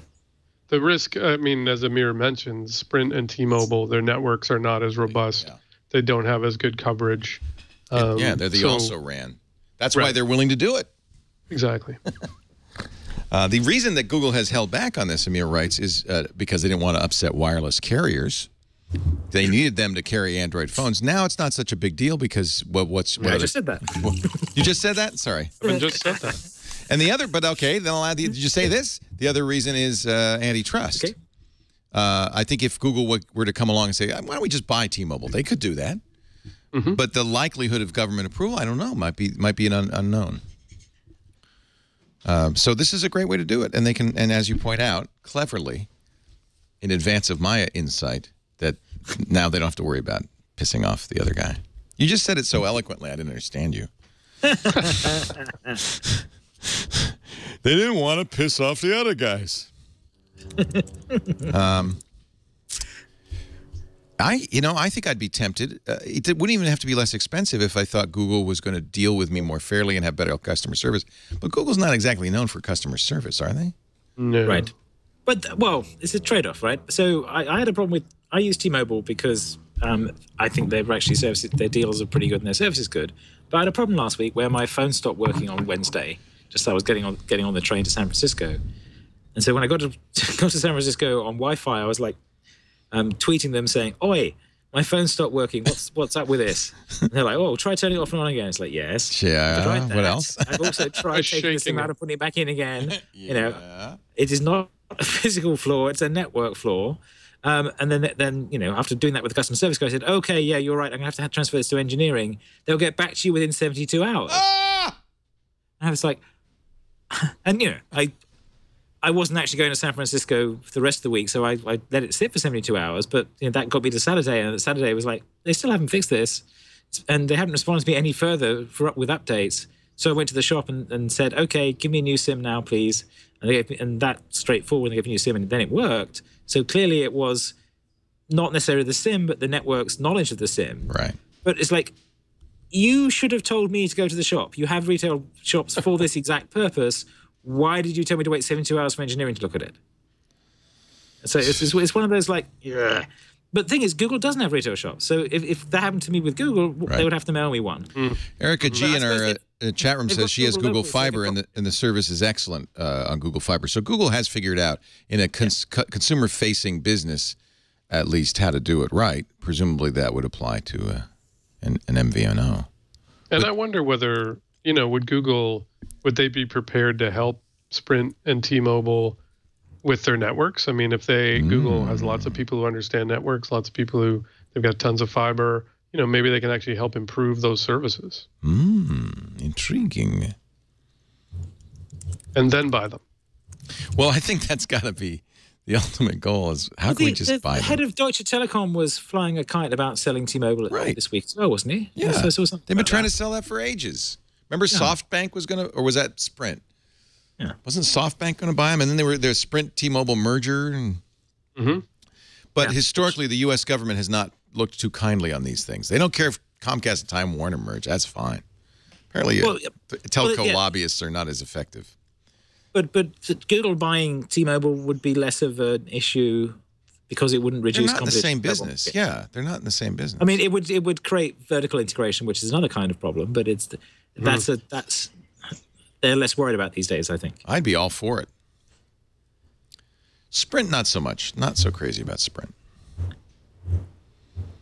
I haven't tried Sprint. I've been on the other three, and I know T-Mobile in general have been really good. I like T-Mobile. They don't bill you for stuff that you don't want. Right. They don't force you to buy a plan that has an endpoint. You can bring any gadget that you like. You know, you don't get overage charges for the data. You can actually get actual unlimited data, though they do throttle you a little bit. Aren't they the ones? Yeah, for good. Don't they have a global roaming plan? Yes, they do. It's not very fast, but it works. It's limited to 128 kilobits, which is good enough for normal like textual stuff. But you're supposed to be able to upgrade it. So last time I was in the UK, which was actually quite a while ago, like middle of last year. I thought, okay, let's try this upgrade path. So I clicked the upgrade link, and it doesn't work, doesn't resolve properly. Yeah. No way to know who I am or connect to it properly. So, I think to some extent they realize that these billing systems are actually gigantic creaking bits of crap. And so if they simplify them, then the customers are happier because they don't have to interact with the crappy billing systems, and they don't have to employ people to be on the phone with them. And it probably works out better for them to do flat rates. You know what would be interesting? Google already does something kind of cool with the Android device manager. You'd use that on All About Android, right, Jason? Well, we actually used it when I was hosting Twig. You did it on Twig? Yeah. Okay. Yeah, that happened on Twig. Yeah, I saw it. I mean, it's very cool. So Android device manager is only available on Nexus phones right now, but presumably if Google did do an MVNO, they would be offering... Do you think they would sell it just through the Play Store, or would they have brick-and-mortar storefronts? How would they do it? I don't know. But the device manager, what's cool is it's kind of like the Fire Phone, where you can get help, a live person, right? Yep, you just hit a button, and it asks you a couple of questions, and then connects you like within a minute. Can't do that on AT&T. It was pretty seamless. Very impressive. Actually, you can do it on AT&T, but, I mean, never mind. But there's no one there. Well, I'm on AT&T, it still works. You have to have a Nexus phone. It's on the internet. Yeah. That's kind of cool. The internet on phones now. They have the internet on phones. It's an amazing thing. That's tiny, but it's there. The little internet. Apparently, Google makes its self-driving cars in Livonia. Is that near Moldova and Kazakhstan? I don't know what. Is that a place, or is that a city, or? I believe it's Michigan, right? It's near Detroit. Yeah. So I think that's kind of cool. Well, that means they're going to actually be able to test them in snow now, so that's really good. Oh, they didn't work in snow, did they? No. The autonomous vehicles don't work, except in they're California drivers. Only in California. The goal is to have driverless cars on the market within 5 years, says Chris Urmson, director of self-driving cars for Google. This is an article from the Detroit Free Press. Apparently, if you live in Detroit, you don't have to be explained where Livonia is. It sounds like Fredonia, the fictional country where the Marx Brothers lived, but apparently it's near Detroit. Or Elbonia. Elbonia. That's where all the programmers worked in Dilbert. Within 5 years. Are you ready? That's 2020. I'm ready. I'm ready. Would you get one of these? And just there's no steering wheel. Yeah. You just get in the car and you say, "Take me home." Okay. You say, "Okay, Google." Oh no. Well, we've all seen that Silicon Valley episode where I just realized this could be the problem. You're listening to Twig and Leo starts directing. Okay, Google, take me to Livonia. Take me home is Livonia. Right now, it's legal. Driverless cars are legal in Nevada, Florida, Washington, D.C., California, and Michigan.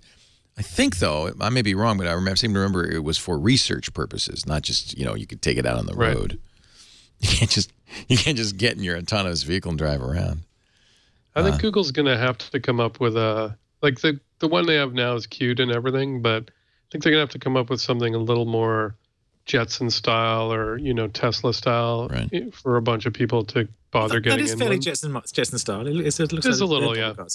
But I mean, so somebody, I think it was Megan McArdle, said it's not so much a driverless car as a driverless golf cart. Yeah. Well, they asked Urmson about that. It's got 25 miles. They asked Urmson about that, and he said, when you first see a driverless vehicle in your neighborhood, do you want it to be a big black SUV? Do you want it to be a Hummer? Super fast? No, you want it. He says, we chose that design because it looks safe and friendly and unintimidating. It does. And also that golf carts have different rules about them than maybe cars. That's it. Yeah. So there are categories of cars, right? So I suspect that they're hedging their bets because you can drive golf carts all over the place. And you can drive them on roads in those jurisdictions, but they have different constraints on them from cars and trucks and so on. I think these are also primarily urban vehicles, right? They're really definitely, yeah. So they need to be small for parking and for getting around. Yeah, now I think these have a smaller range than the ones they were using before. Right. But that the other half of that thing is Tesla, isn't it? So Tesla is building the electric cars that people actually want, because they're very nice cars, and are talking about driverless Teslas and projecting that into the future as well. Yeah. And the thing is, this isn't going to be like a sudden thing. The people who bought Tesla Roadsters don't want driverless cars. They want to have full control and do 0 to 60 in 3 seconds, or whatever the hell it is. But I'll bet you $10. Uber is going to buy some driverless cars. Oh, sure. Uber should. Right? So the first place you're going to see them is stuff like that. I think cabs, delivery vehicles. And then eventually they'll start becoming, more consumer level. That's kind of key too, because the autonomous vehicles that Google showed us all had steering wheel. They're retrofitted regular cars. They had steering wheels and brakes and accelerators. These new little pod-like ones, they don't have a steering wheel. Well, that was the point. That was in order for them to be able to drive them on the road, they had to have someone sitting behind the wheel and have a wheel and have a big red just in case. So this iteration is we're building them without that. But we're building little cuddly golf carts that won't hurt anyone if they hit them. Well, what about the person inside? I just think there's psychologically this notion that I am at the mercy of this computer. Whatever it wants to do, it's going to do, even if it's drive off a cliff, and there's nothing I can do to stop it. I still like what you and I and Jeff were talking about, the question about whether the Google Smart Car AI would make a decision to drive you off a cliff if the only alternative was you were going to smash into a bus. We had some visitors yesterday from Switzerland, and their two sons were studying in the United States. I said, what are they studying? They said, philosophy. Oh, boy. And I said, no, wait a minute. That is the new thing to study, because we're in a world now where ethicists, people who are deciding what artificial intelligence can and cannot do, it is a realm of philosophers and ethicists. That's a perfect thing to study right now. There's going to be a huge demand for people to solve things like this. Like, well, okay, you're writing the software. The car could avoid collision in two ways. One, by steering into a bus full of school children. Two, by driving the person in the car off a cliff. Occupant. The occupant. So, I mean, the ethical, moral, right thing to do would, of course, be to drive off the cliff, save the children's lives, but that they're prevented by the third law of robotics. I'm the occupant. What do you do? What do you do? Well, there's these like throw the fat guy under the train things tend to be done by philosophers who don't actually understand physics. A fat guy would not stop a train. A little Google car would not stop a school bus. That's why they make them so small. You're going to die, and the occupant dies no matter what. If you search for car hit school bus on Google Photos, you'll see what a car looks like against a school bus. There's not much. There's a reason school buses don't have seatbelts and weigh 5 tons. Right. It's because if they hit anything, the thing suffers. It's a giant battering ram. The cost could be an issue. The LiDAR that these things use is $70,000. Yeah. Yeah, but that's, you can scale that. That's because you don't make many at the moment. Right. They're coming down. All that is, it's optics and sensors, and okay, there's a mechanical thing that makes it rotate. That's actually what this guy said. He says it's not made of unobtainium. Well, hilarious. If you read the piece, one of the only accidents that a Google test car has had was when a driver manually moving one rear-ended a Prius. I think that's really the truth, and the answer to that ethical question is it's pretty clear these will save lives in net, because if it's hugely. 6,000 people die each year while texting.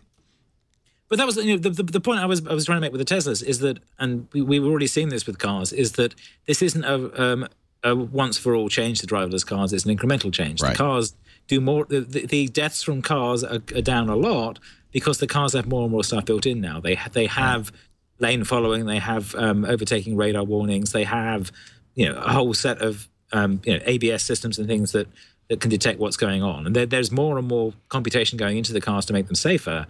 And the driverless thing is just an extrapolation point on that curve, where at some point you're like, okay, keep following the lanes, sort of that, and okay, maybe I'll take over.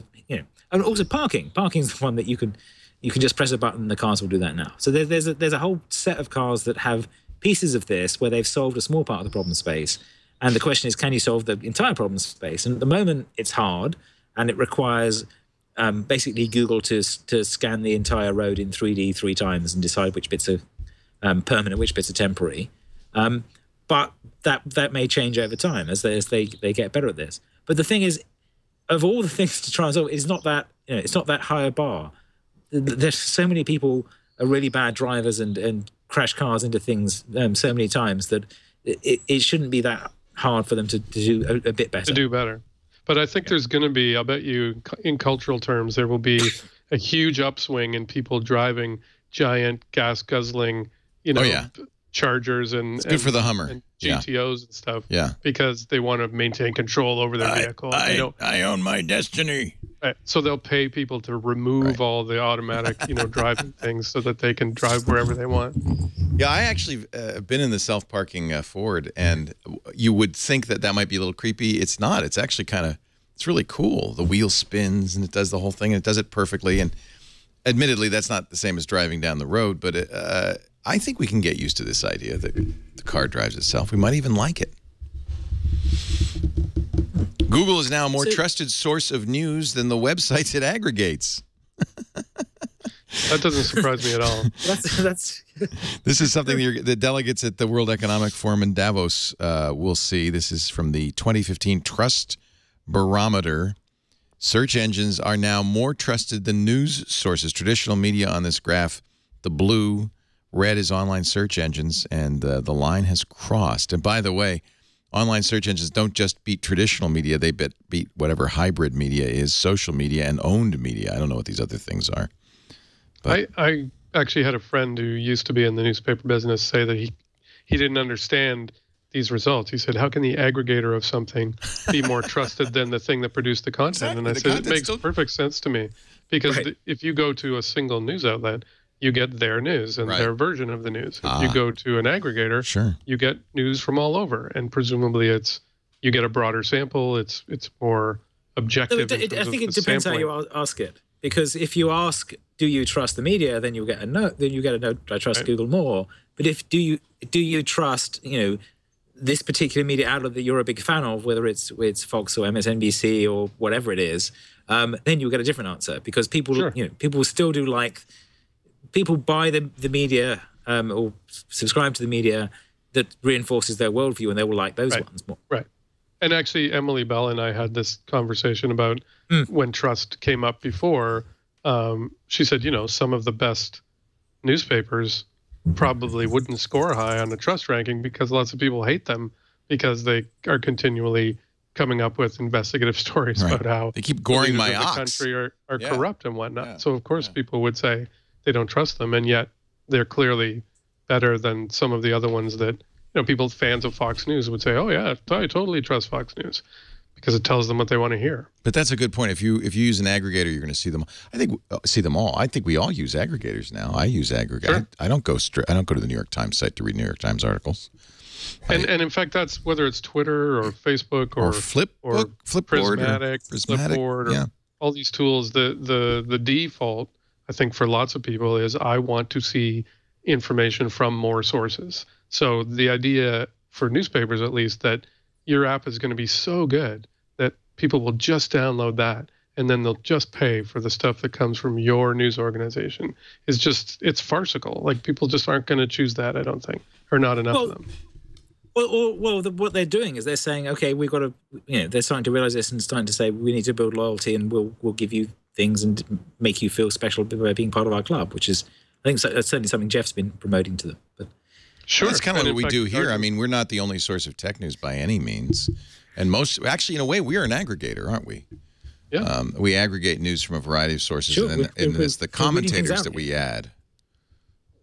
And actually, the New York Times has had a fair bit of success with its app, New York NYT Now, in which they have content from other places that is selected by their editors. That's a form of aggregation, something they used to despise. That's where value is added. That's, I would presume, the value we add, which is analysis, commentary. And in fact, newspapers were the original aggregators. Let's face it. I mean, they took stuff from newswires and all sorts of places and packaged it up for you and gave it to you. Quick Google change log, some new things from Google. Actually, there's only a couple. First, Google Chrome version 4.0 is out. Chrome 40. I'm on the beta, so my beta is 40.0.2214.85. Handoff now available in OS 10. That's kind of neat. Material design as well. The new Google Chrome is here. The new Google Chrome is here. And as far as change logs go, a change could be a negative change. The death of Google Glass. Google Glass sales are halted. That's it. It's over. But Google says, we're still committing to launching a consumer product, but we're not going to make the Glass Explorer edition anymore. That's good because it cost $1,500. It was launched 2 years ago. Almost 2 entire years. The Glass team will move out of the Google X division, that's their R&D Blue Sky division, and will have its own department. We're reporting to Tony Fadell, the chief executive who was part of the acquisition of Next. So that's kind of interesting. And I guess what this says is Google's making a devices division. It's interesting that they're sort of de-emphasizing glass, and Microsoft is coming out with this very sort of glass-like thing that they're clearly betting hugely on. Yeah. Well, I suspect this isn't a coincidence. I suspect Google got some rumor of that and were like, okay, let's get this out of the way. Well, Microsoft does that because obviously Google Glass is a very imperfect AR in that it's not doing the complex problem of overlaying things directly on the world. It's just giving you a little screen in the corner. And that's a sub feature of what the Microsoft does. But what it will actually do is say that thing over there and draw a red ring around it and let you go and get it. And that's a much harder problem. And you know that Google is working on that too. And the reason they're earwelling this hardware is they're probably going to be releasing something like that. But they're possibly being cagier about it than Microsoft has been with this. Well, there's the Magic Leap, right? Isn't that the thing there?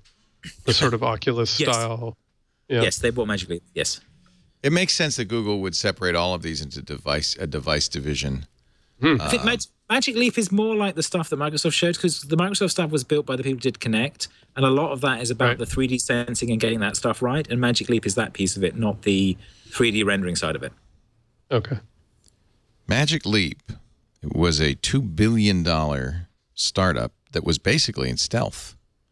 Raised a lot of money, and it turned out they were building kind of augmented reality glasses, right? How close are these to what Microsoft showed off? I mean, I see the finger commands and it sort of feels very similar. Yeah. I mean, given the video I showed from 25 years ago, these aren't that novel ideas. In fact, the patents on a lot of this stuff have actually expired now. Right. Even they're showing a data glove there that NASA guy was wearing in the video he showed. But it had wires coming out of it. Right, no wires. It's a no, but mesh. The difference is that with this stuff is that the Kinect thing and the Magic Leap thing are both doing LiDAR type things of saying, okay, your hand is there, your hand is there, your hand is there. I can model where your hand is and understand what you're doing with it, and therefore use that as the gesture without you having to actually strap yourself in. Do you think? I mean, it looks so weird. Like, so they're showing somebody typing on a virtual keyboard. And so really, it just, I mean, you're standing there going like this. Do you think people will accept that notion and will just get kind of used to that? People accept a lot of weird things. Well, they accepted typing on glass, which everyone said they wouldn't. So. Yeah, but there's a physical thing you're typing on. Yeah, but it doesn't have any resistance. Well, I'm thinking about people looking at you, thinking you're such a dork. Well, you could, you would probably do it on a table surface or something. Yeah, and you do it in private, I think. Is this better? I guess it's better because it's programmable and. What's that finger thing? Go up. What's that? Someone wearing a keyboard? I've got productivity on my middle finger, and I'm not afraid to use it. I don't. That looks painful. That doesn't actually look. I guess you stick your hand out, and then you can use your other hand to hit those buttons. It's showing you menus on your hands for you to click. Yeah. Okay. So you have to remember which part of your finger has the. No, you don't, because you're seeing it. Shows you. It shows you. You're seeing it. It's one of these overlays, yes. I don't know. I'm glad I'm getting old. I probably won't have to worry about this. You kids. You'll be grumpy like me because Where's the mouse? Yet? There's no mouse. You damn kids. But it is exactly, I mean, this reminds me so much of so many, fantasy videos we've seen. And Apple had the Knowledge Navigator thing. I mean, this is all kind of in that. Microsoft's been talking about this for a while, actually. You already have a room opened. Would you like to close existing room and auto-map contents of room? Would you like to auto-map contents of room in existing room, or would you like to cancel? It's Clippy. I would like to take a nap, please. You'd like to delete all the contents of every room you've ever created accidentally. In this living room, this man has pulled up the pod interface, what the application calls a mini workstation for the user that ensconces their entire view. Sounds lovely. Yikes. Yikes. This is Magic Leap. So, did you say Google bought them? They did. Wow. Yep. Even though nobody really knows what they're doing. Here's the hula hoop interface. That's what they call this thing that's all around you, the hula hoop interface. But it's available even on the couch. Perfect. Well, you wonder why you'd bother being on the couch. If you could just lie down in bed. Lie in bed. I don't want to. Yeah, that's exactly right. And I don't want to have to hold my arm out either. Then it's Wall-E, right? You're floating on a levitating couch that I just want to think it and it happens. I don't have to move around. I think the first thing I thought of when I saw the HoloLens was a project that I think MIT was working on years ago, because I think they were using Quake or Doom or something like that as a model, and they were trying to get VR or AR goggles that would allow you to play Quake, except in the real world. So you'd be able to run around and see monsters, right? Basically hallucinate and then shoot them with a sort of virtual weapon. Yes. I would pay money for that. Yeah. You'd get sick, though, very quickly, I can promise you. How about socialization? It says, oh, don't worry. You'll never do yoga at home alone again when virtual people can appear beside you. Nice. You know, we were reviewing yesterday the Samsung VR glasses that are based on Oculus Rift and use a Galaxy Note 4, and one of the toys in there, you can watch a movie. You can watch it just like on the screen, but you can be in a movie theater. There's chairs. You can look around behind you. There's the projectionist. It sounds so cheesy, but it's strangely comforting. Yes, because there's also light effects. Like they kind of thought about the fact that when you're watching a movie on the big screen, it reflects on the seats beside you. So the action on the screen actually illuminates and darkens everything that surrounds you, and it's very like normal. Strange. Or talking or yeah, I know, a cell phone ringing in the corner. Now here's something I can get behind. You're sitting on your riding mower. You got acres to go before you sleep. Your riding mower, you're boring. Magic Leap allows you to butcher virtual gophers instead. You could turn it into a game as you're mowing, and a gopher says, and you can mow it. Wow. I'd like to have been at the meeting where they brainstormed this crap. Yeah. Chopping veggies, not without a bonus multiplier you want, so everything will be gamified. Everything. You're playing Chop the Cucumber. This is really, I don't know. I'm not against this. I'm not Have you guys seen Black Mirror? No. Read about it. Have you seen Black Mirror? Sorry. I don't know well, what is it? What is it? It's a British TV show which is kind of like the Twilight Zone but modern world. And they just released it on Netflix in the US. So it originally came out in 2011 in the UK, and then they did a second series last year, I think, and they just did a Christmas special this year. But it's a series of standalone episodes that are little science fiction stories, and they all involve technology in some way. So the second one is the completely gamified world, and everyone is going around earning credits for things that they then have to spend on media and other things and so on. So that's the model of the second one. The third one is you have a little AR thing in your head, which records everything you've ever seen and done and lets you throw it up onto TVs for other people to see, and how that affects people's relationships and so on. So it's a series of different. It's worth seeing. It's dark as hell. It's like it has the same like darkness that the original Twilight Zone has, but it also has and it's the presumption is projected forward technologies of the kind of things that's being built. I love this. And these are not, they're all standalone episodes. You don't have to watch in sequence. Yeah, you have to watch in sequence. The only one I heard about You do have to watch in sequence. No, you don't have to watch in sequence. You don't, okay. The only one I heard about was hackers threatening the prime minister and that's the first forcing episode. him to have sex with a pig or something. Yes, that's the first episode, and that tends to be very dividing episode. People either like that or hate it, and it puts a lot. It has put up a lot of people off the series, which and the premise is farcical, but the point is that it's farce that's well acted, which is this and played very straight, which is this very British tradition.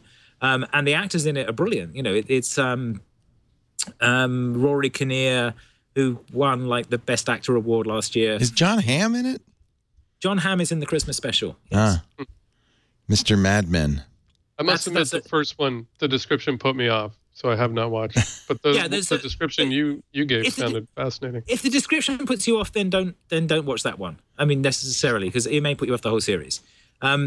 It's because the point of it is it's about there's actually, if you listen to On the Media this week, Brooke Gladstone interviews Charlie Brooker, who created it, and he explains the invention of that idea, which came from the 2010 election, where Gordon Brown went out and talked to a voter and then got in the car with his microphone still on and said, I remember that. Put me in front of that bigoted woman. Yeah. And then he had to go back and apologize to her. Yeah. And Brooker was surprised that the prime minister of the country was so driven by the media that he was forced to do these things he didn't want to do. And he says, okay, how do I extend that into farce?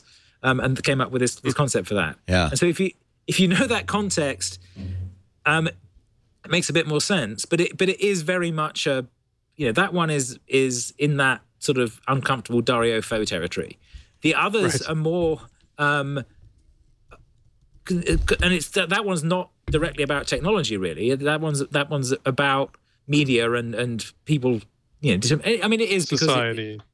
It sort of shows the sort of the Twitter mob encouraging him to do it. Effectively, there's that thing that goes on. That's the sort of sense that it's about technology. But the second and third ones are actually very strong dramas, and then they keep that going for the second series as well. They are I don't know what the word is. They are exaggerated in the same way that Twilight Zones are. They're in that, what if we took this thing and pushed it too far? Right. But they're also acted and directed well enough that that they can sustain quite a lot of it. So definitely worth watching. That's on Netflix in the US, Black Mirror. Netflix in the US, Black Mirror. I think I'm not sure they've got the Christmas special yet. You may have to. I went to Channel 4's site, and it looks like it's blocked. I couldn't get any video to play. So, but you can see it, at least the first season on Netflix. Miss Piggy and a Politico together at last. Wow. And is there one more thing in the Google changelog? I forgot. Let me look.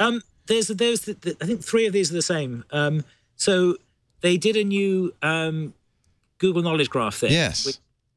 And there's pluses and minuses to this. So they're trying to get you to give you more useful information. So they're giving you stuff like marking up upcoming events and letting you book tickets from it, and provides that directly in search results and send them outside. So they're doing a big push on events, which is good, but the way they're doing it technically is a bit weird, in that instead of marking up the HTML, they're saying inject this giant blob of JSON into the top of your thing that only Google can read, and we'll read that and do this thing. So they're basically, it reminds me of... and this is the thing, this is that bar on the right, the knowledge graph on the right. Right.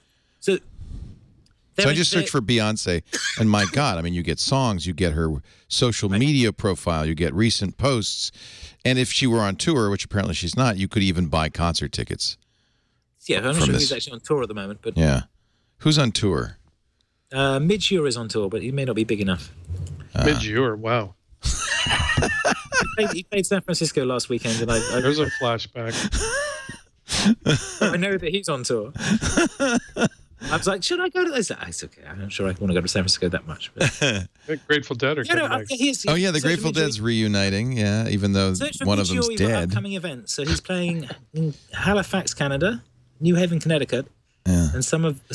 Also controversial is this appearance of the social media profiles as well for whoever you search for. So even if it's a brand, so if I search for not Pixar but Pixar. This is Danny Sullivan's example on the search engine land. Not Pixar, but Pixar. I will get their Facebook, YouTube, and Twitter profile as well. But isn't this what people want? I mean, this isn't. I don't have a problem with this. It's the. Why would someone have a problem with making search more useful? I don't know. Do people? I thought you said somebody had a problem with it. Let's see if I can find some tickets. Oh, you can also get maps. If you search for Starbucks, you'll get not only a map of Starbucks, but their social profiles. Same thing with Google. So, and this is important, if you are a brand, Google has added some markup for this. So, so you want to, if you're a brand, you want to on your pages, make sure you use the markup so that you will get these social profiles embedded.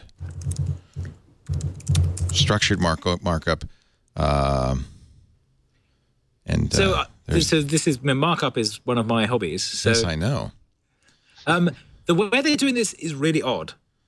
So I'm not going to get too much in the weeds here, but the normal way you do markup is you do HTML. So you have human-facing visible stuff in your HTML, and then you have invisible stuff that's not for the humans as attributes on that. So author equals would be an example, right? Right. The author. Rel author or something rel like that. Rel author. Yeah. So, and Google's deprecated this alas, but they used to, you put it on your page, rel author equals Leo Laporte, and then if people search for my name, it would show a nice, I mean, it would display it more nicely. I'd love to know why they deprecated it. Yeah, it's weird, isn't it? Because it used to be. It was a great feature. You'd have your picture next to your blog. I mean, know that's Leo's. There's his picture.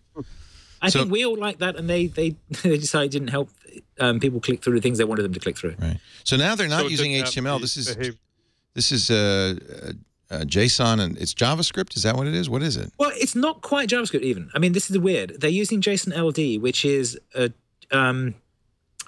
JSON linked data. It's a JSON variant that has some preprocessor directives in it that says this is if things that start with that is a special kind of thing that says how to interpret this and translate it. So, for instance, if you're an organization, you would have @type :organization, and then it would know, okay, this is not a human. Right. So this is the schema.org stuff, but the way they're doing it, so schema.org has its own problems, which I can go into at length if you want, but broadly it defines an inheritance graph rather than a set of properties, which means that everything is a member of a thing, of a member of a thing, of a member of a thing. So you have a place which has a subclass of something, which has a subclass of something, and so on. So it has that sort of data architect overkill thing going on, which is, so if you look up volcanoes on schema.org, they have fax numbers because they inherited that from places. So it's one of those, like, this kind of almost makes sense, doesn't quite.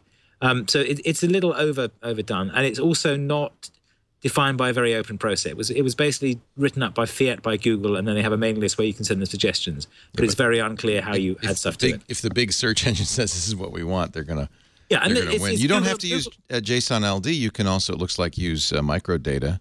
Yeah, but the weird thing about the JSON LD is they're putting JSON into the page, but they're not assigning it to anything. Right. So they're putting a script type here, but they're just putting a struct in there that isn't actually assigned to a variable.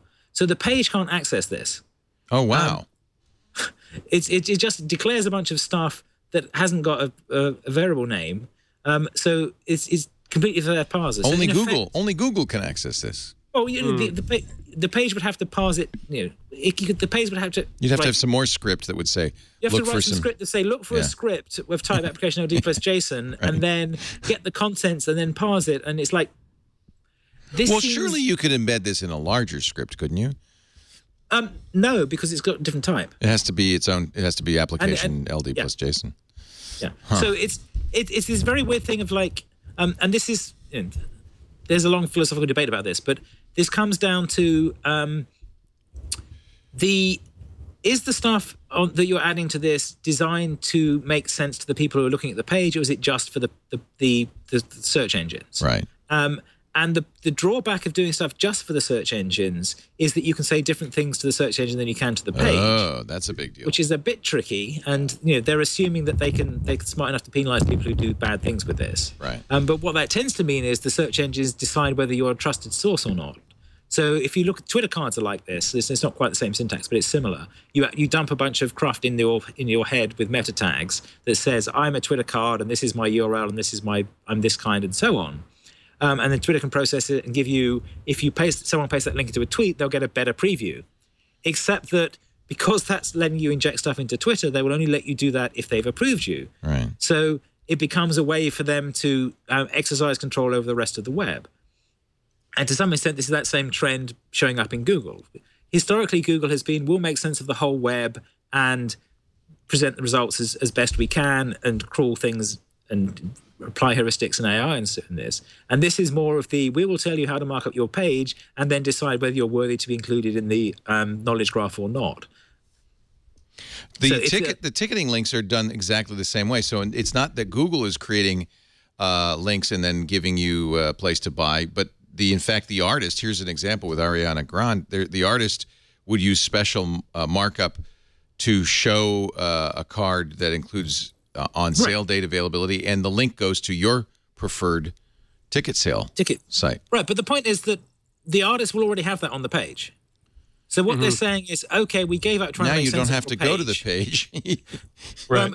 Well, right from the search if you're buying a results. ticket from the artist is happy with that. Yeah. But the point is they're saying we're not going to try and make sense of your page. In order for you to appear in this, you have to add this special magic markup that will then make it appear in Google. Right. And if you want to appear in Facebook, you have to add this different special magic markup that will make it appear in Facebook. And you want to appear in Twitter, we've got a third set.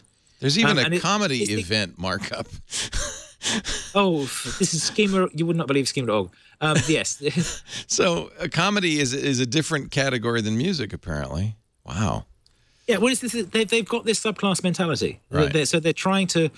They define an abstract base class, and then they define subclasses of the things that they actually see in the real world, and it's a bit weird. So I can see what they're trying to do, but it reminds me of Google Base, which you may remember from a decade ago, which was a similar idea, which was like, okay, parsing the web is hard. How about you just upload your stuff to Google, and we'll use that to reference to create better data here. So they cancelled that a few years afterwards because they realized the only people bothered to do that were the spammers, and then they had this like giant database full of things that didn't matter that much. Now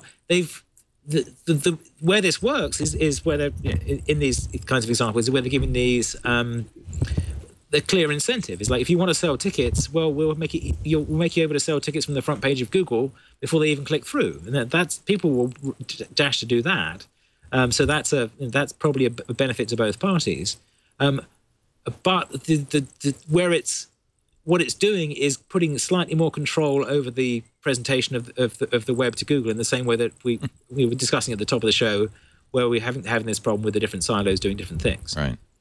And I think that actually plays into some of people's criticisms about where Google is going with search, and not just competitors, but even users, where they're trying to pull more stuff into their box from wherever to give you the stuff you want, which is good, but they choose what information goes in there, and they choose who it comes from, and those choices sometimes benefit Google, sometimes they benefit someone else, and it sort of moves beyond the kind of purely objective search that people thought they were getting. And there's always the risk, as there was with the author tag, of it being deprecated, and you've spent all this effort doing this, and then suddenly Google says, yeah, we're not going to show that anymore. And since it has no place on your own page, it's completely lost now. Right. That's the thing. So, the microformats, which is the way of doing that I favor and I help found, so I'm biased here. Microformats works on the basis that what you want to do is annotate the web page with the smallest possible change, to give the computers a hint how to parse the content that's already there. So rel author is an example of that. Rel author says this particular, there's a way of marking up a page to say that it has an address book entry in it. We call it H card. You can mark that up to say this is the person, this is their URL, this is their photo, address, whatever else you want to do. But how do you know which one's which? Well, if you put rel author on the link, then you're saying this one is the author of the page. You're pointing to that other page as the author of this page. And that's a hint that should be obvious from the layout of the page to the human, but isn't obvious to the computer. So when you have an article on the web, it'll have you have the title and the byline somewhere on it, and the byline might be the top, might be the bottom, but it's usually clear what's meant by that. It'll say by whatever. By putting the rel author, you can say this is the author of the page, give a hint to the computer, and they could parse it and display the author in that way. And where that becomes useful, if you go to, in concrete example, if you go to kevinmarks.com, my site, and scroll down to the bottom, there's a bunch of comments there that have been created by parsing other people's sites that have an H card in them. And so when they present the comment, it'll show their face next to the comment. And that's the IndieWeb way of doing this. So we're trying to mark this stuff in a way that isn't just defined by one company, but is defined by common practice. That. So instead of something like Gravatars using a third-party service, it's just in their page markup. So if it's because we looked at one of those common things on the web is little people and little icon plus name, face plus name plus link. Right. And so the minimal way you do that is you just put class equals h-card on the element that contains that, and if it finds a photo, it's the photo. If it finds some text, it's the name. If it finds the URL, it's the link. Yeah. So you can do that by adding one value. But if you want to add more detailed ones, or there are 6 photos in there, you want to say which one is which, you can put explicit classes on the elements that represent those. So there's two factors. One is it's not designed to be here's a data structure that you have to populate to propagate into the system. It's like here's something you're already doing. Here's some extra hints to make it easier to parse. But the second thing is that the information in it is the information that's already being presented to the people looking at the site. So you're not going to forget to update it. So the other problem with this hidden metadata stuff is that when you go to change the site, you'll change all the stuff that people can see, but you might forget. You might forget about. Or it may be updated by another process, and you can't tell it's wrong until someone searches you on Google and sees a picture of the other customer of the service that's doing it because your ID's got crossed or something. Right. So you're better off. There's a basic principle called DRY, which is don't repeat yourself, which is if there's information about something that is being presented, present it once rather than twice, because if you present it twice, you don't know which one's correct.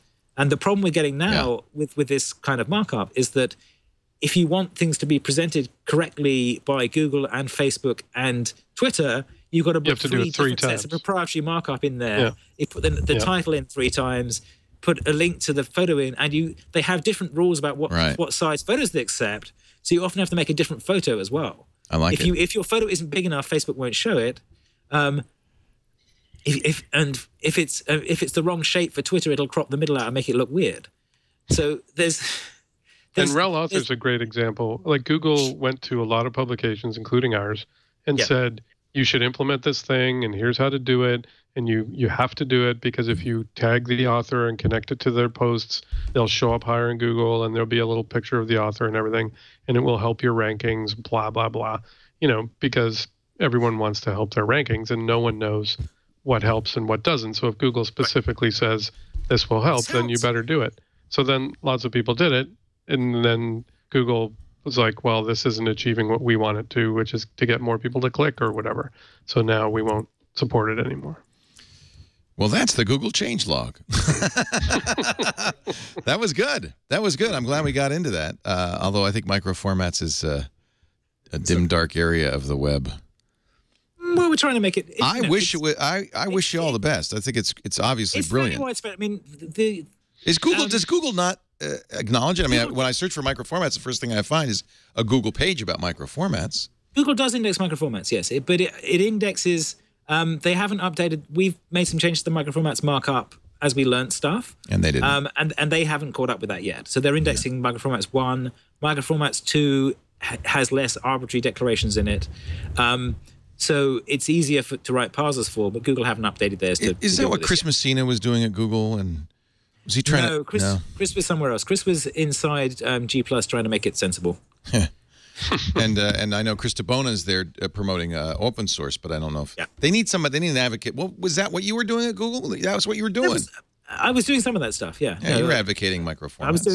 I was doing some microformats bits. I was doing open social a lot. Right. But I did get microformats into Blogger. That was one thing I did. Nice. And I did encourage the search people to index it at the time, and then they've had done more with it. Is that how Google kind of works? Is there needs to be somebody in there who's advocating?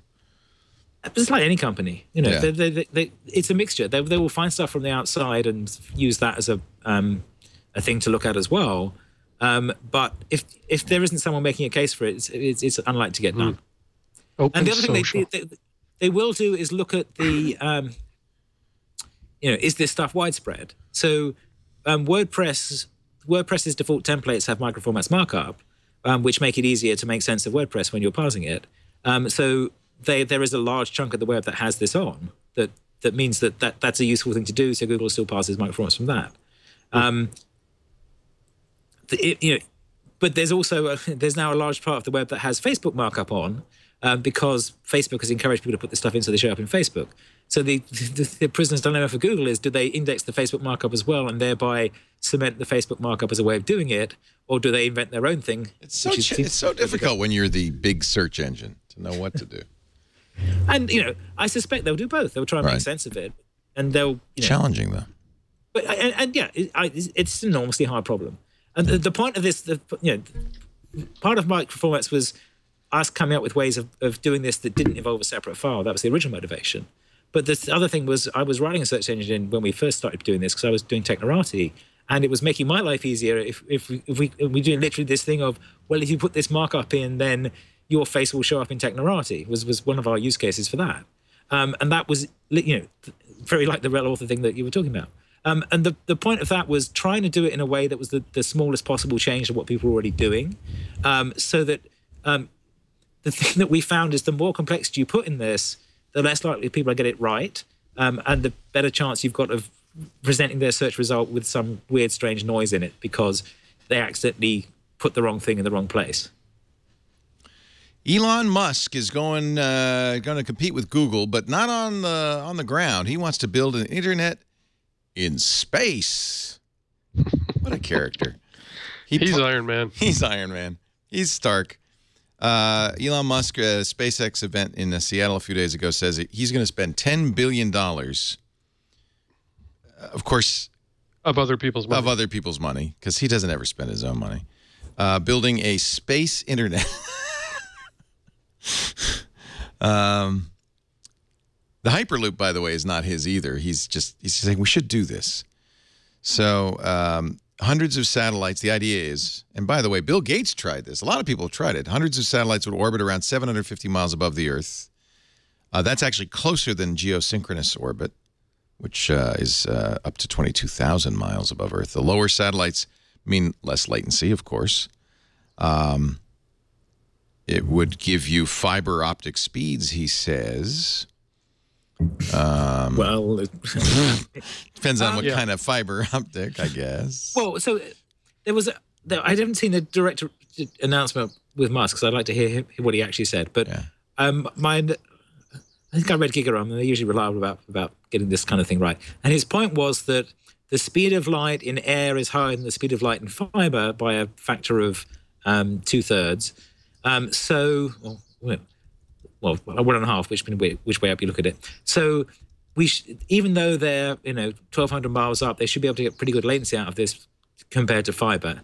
The speed of light in copper is even slower. It's a factor of 3 there, so it's half the speed again.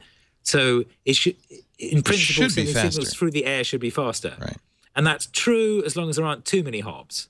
And I suspect it's only actually true if you're getting to a server that's far enough away.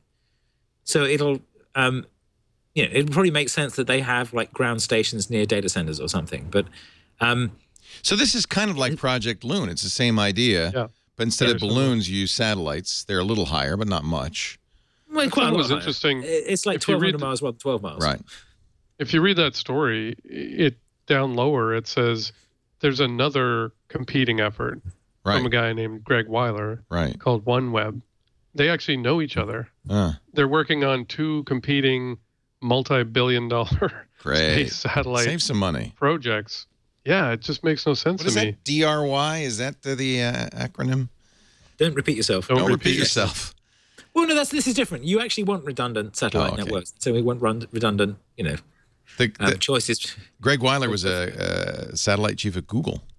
Virgin and Qualcomm are involved in this, so they've got some big money. But is Elon Musk proposing doing it all by himself? I doubt it. No, it would be in consortium. But the point is that whoever's doing this, they'll have to launch a lot of satellites, and that's good for him because he's trying to make launching satellites cheap. Right. Well, and Richard Branson said that Elon Musk doesn't have the rights to the spectrum that he'll need. Oh boy. But Greg does, like OneWeb does. Interesting. Okay. Interesting. Spectrum rights is tricky when you're trying to do global satellites. Yeah, I think that was part of the problem with Iridium. The other problem with Iridium was that it was conceived way too early and it was thinking about voice. Yeah. But Iridium exists, by the way, and it went bankrupt. Technology wasn't there though. It was only, I think, it was 60-some satellites. We're talking hundreds of satellites in this one. Well, and every time I think of satellites, I think of Sirius and XM. Yeah. They both spent billions and billions of dollars, blew their brains out building 2 competing networks. That was a really bad idea. Right.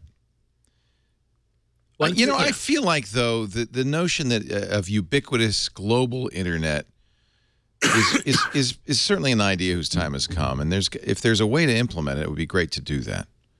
I think it'll happen. I just don't see why we would want 2 companies spending billions to do it. Right. Well, it depends. I mean, competition is good, but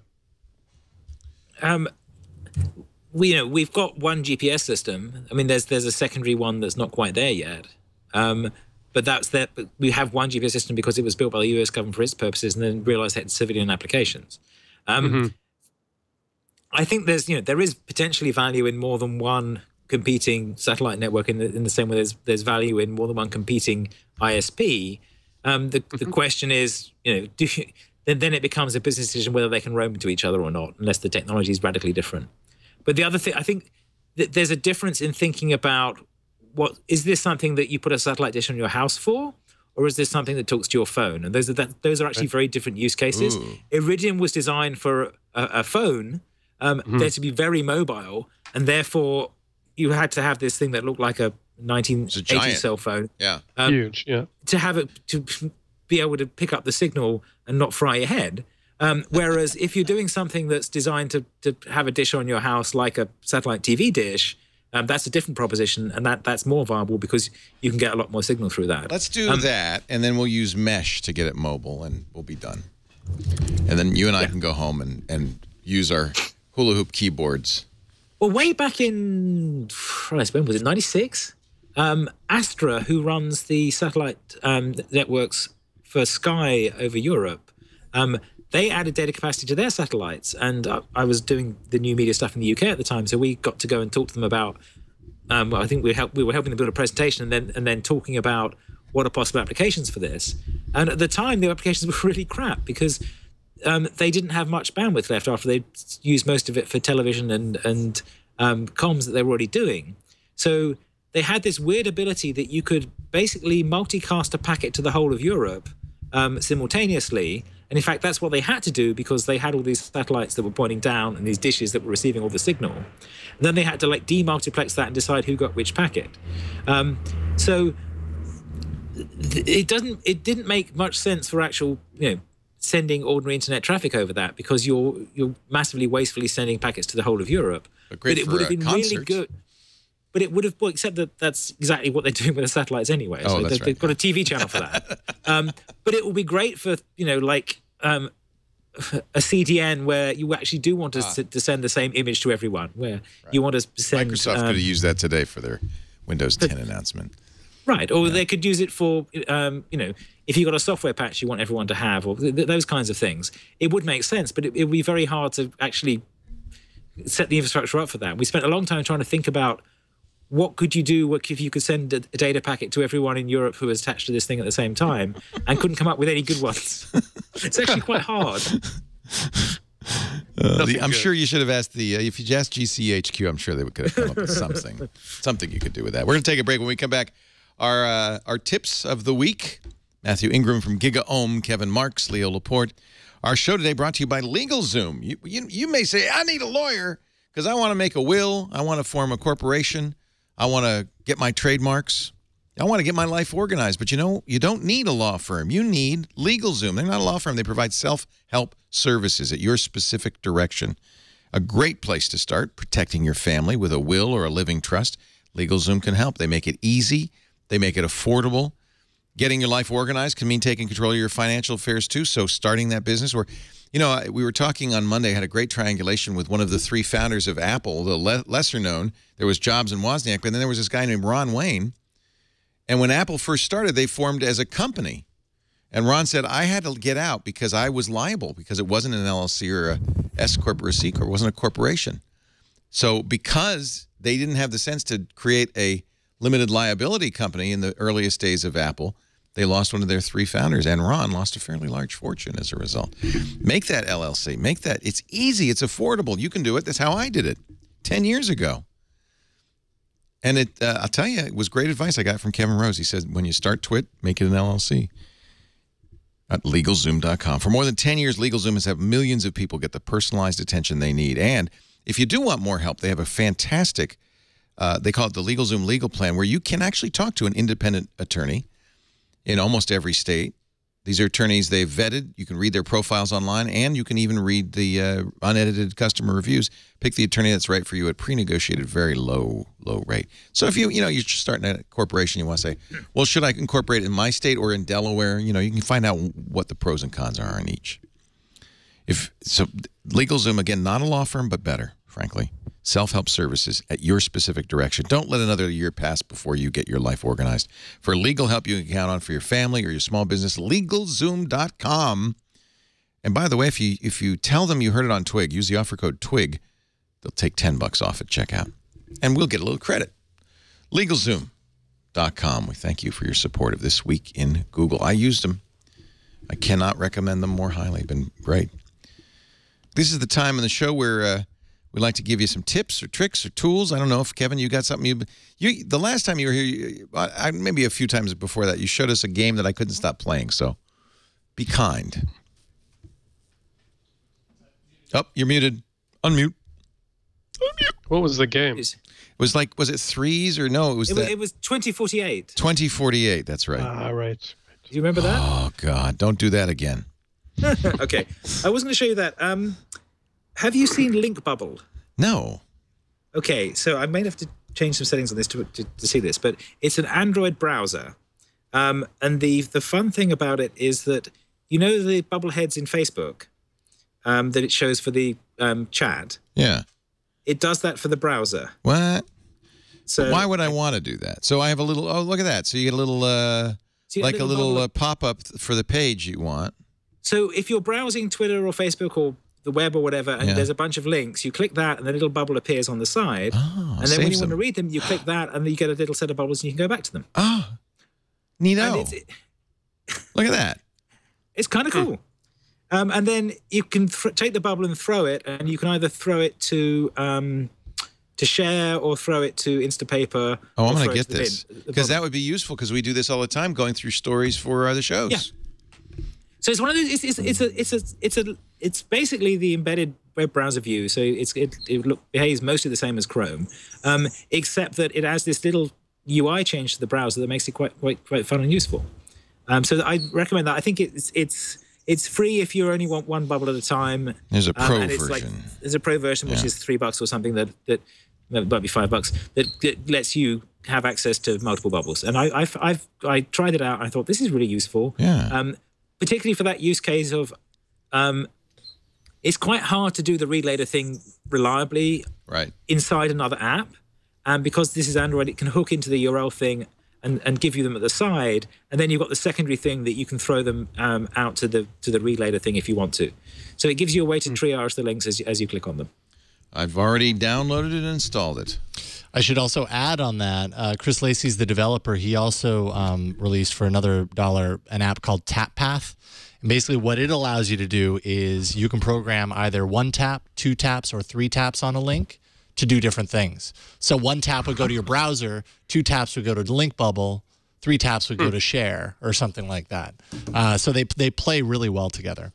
I haven't played with that one. That's probably cool. already featured on Android App Arena. I had Chris Lacey on All About Android, and it was featured on it. Yeah. There you go. This is why if you watch All About Android, you're way ahead of the game. Great Jason, of course, is not only my producer, Jason Howell, but he's also the host of All About Android and Android App Arena. TapPath Browser Helper by Chris Lacey, which works in conjunction with Link Bubble. And other apps, but it works really well with Link Bubble. I've just bought both.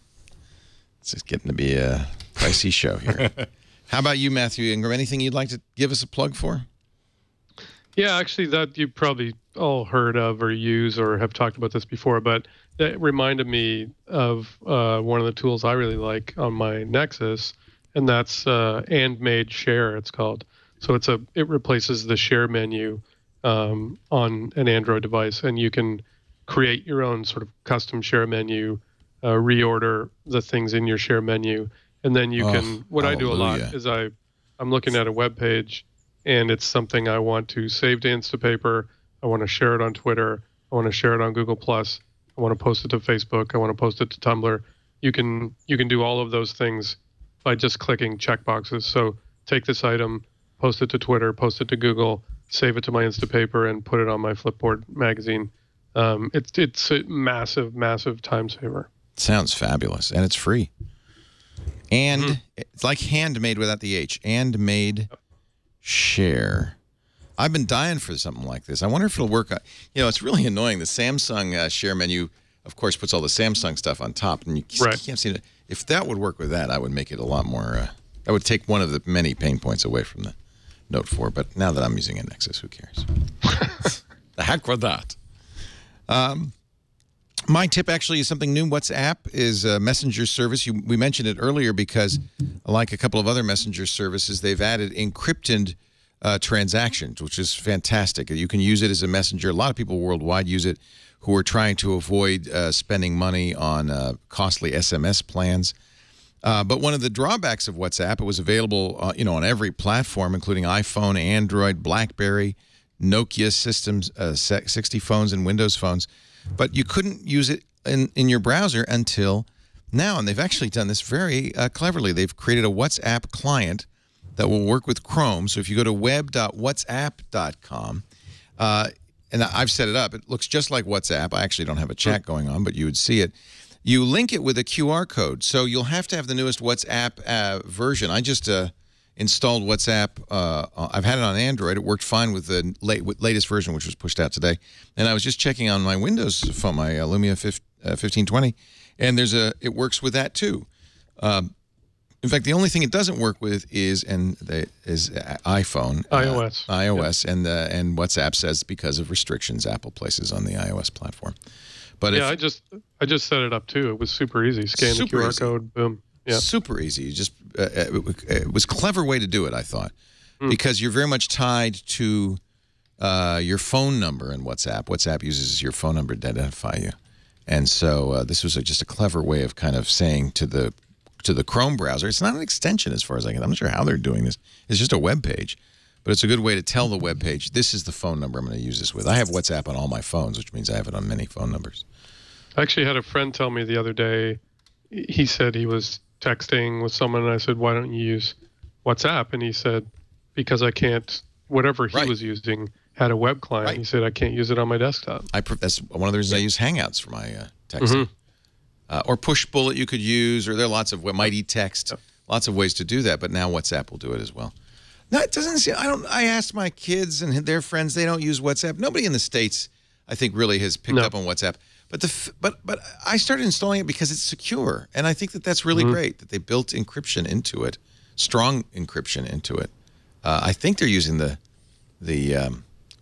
what's the technology the Red Phone guys created? They're using that. So it's open source, publicly crypto.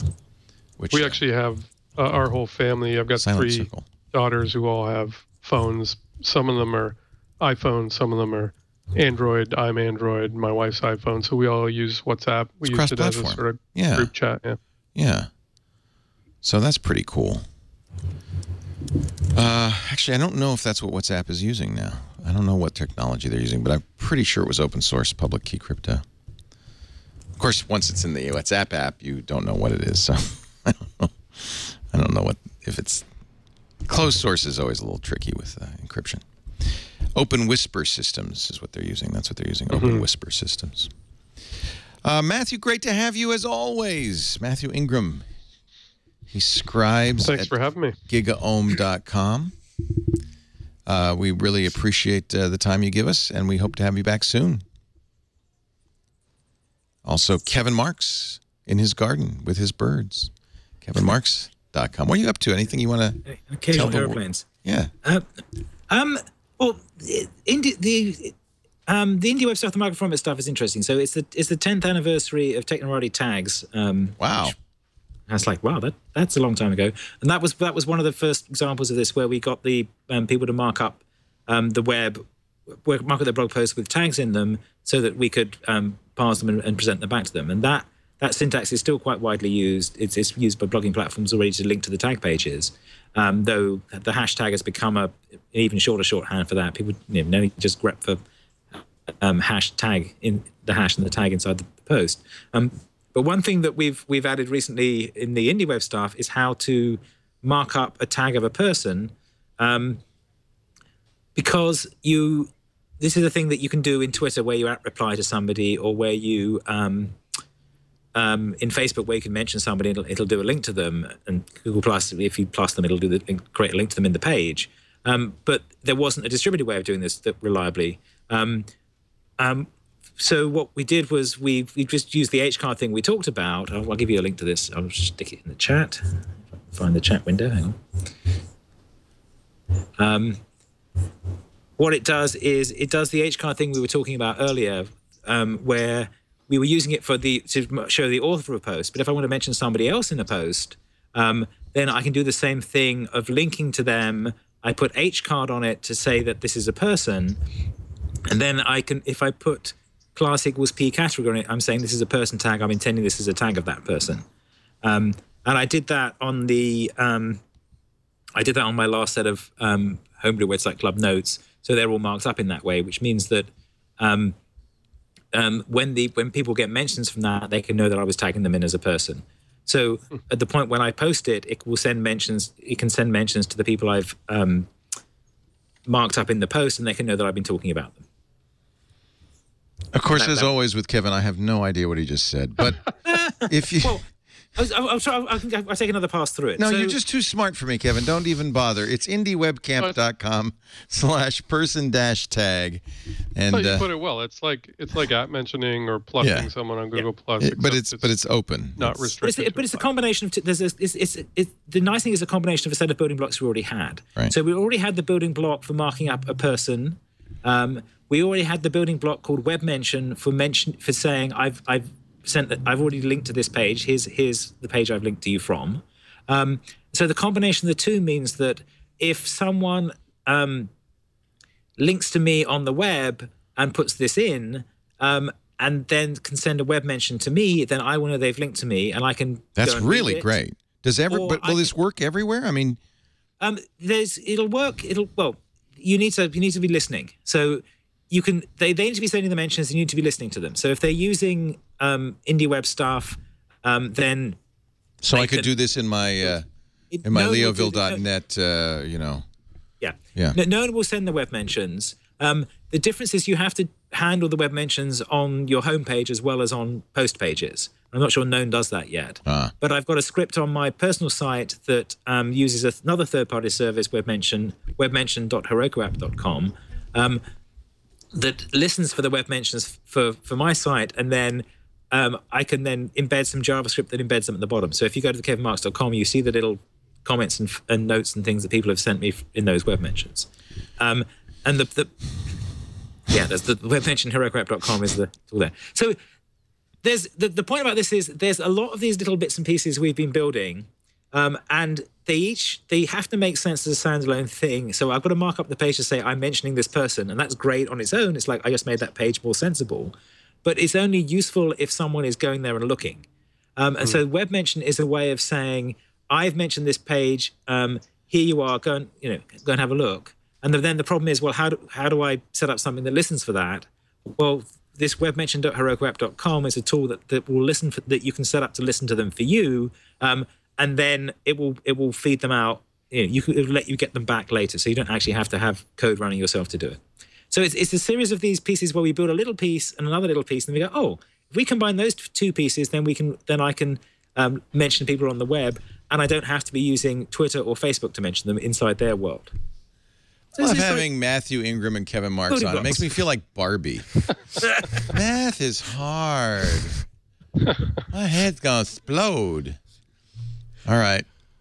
I guess I'll have to read this and figure it out, and something. I don't know what I'm going to do with it, but I like the idea. Let's put it that way. Yeah. You guys are great, and we really love having you on. So thank you for being here, both of you. We do This Week in Google every Wednesday, 1 p.m. Pacific, 4 p.m. Eastern Time, 2100 UTC. You can watch live. Jeff Jarvis will be back next week. We're getting close to the 1 month. I think we can call Gina Trapani and see if we can get her on. I believe I already She said she'd be on every month. I have to find the schedule page, but I believe I already have her booked. Time's up. I'm gonna get February 11th. Mark it on your calendars. Feb 11. Yep. Time's up on her sabbatical. Maybe she can explain web mentions to me. Just when she thought she was out, they pulled her back in. If you can't watch live on-demand versions, available always with all our shows at twit.tv. That's our website. In this case, twit.tv/TWIG. You get every show there, or subscribe. That's the best thing to do. That way you get them each and every time. They download onto your mobile device or your thing, whatever thing you use to listen to shows like this. And we're glad you do. Thanks for joining us. We'll see you next time on This Week in Google. Bye-bye.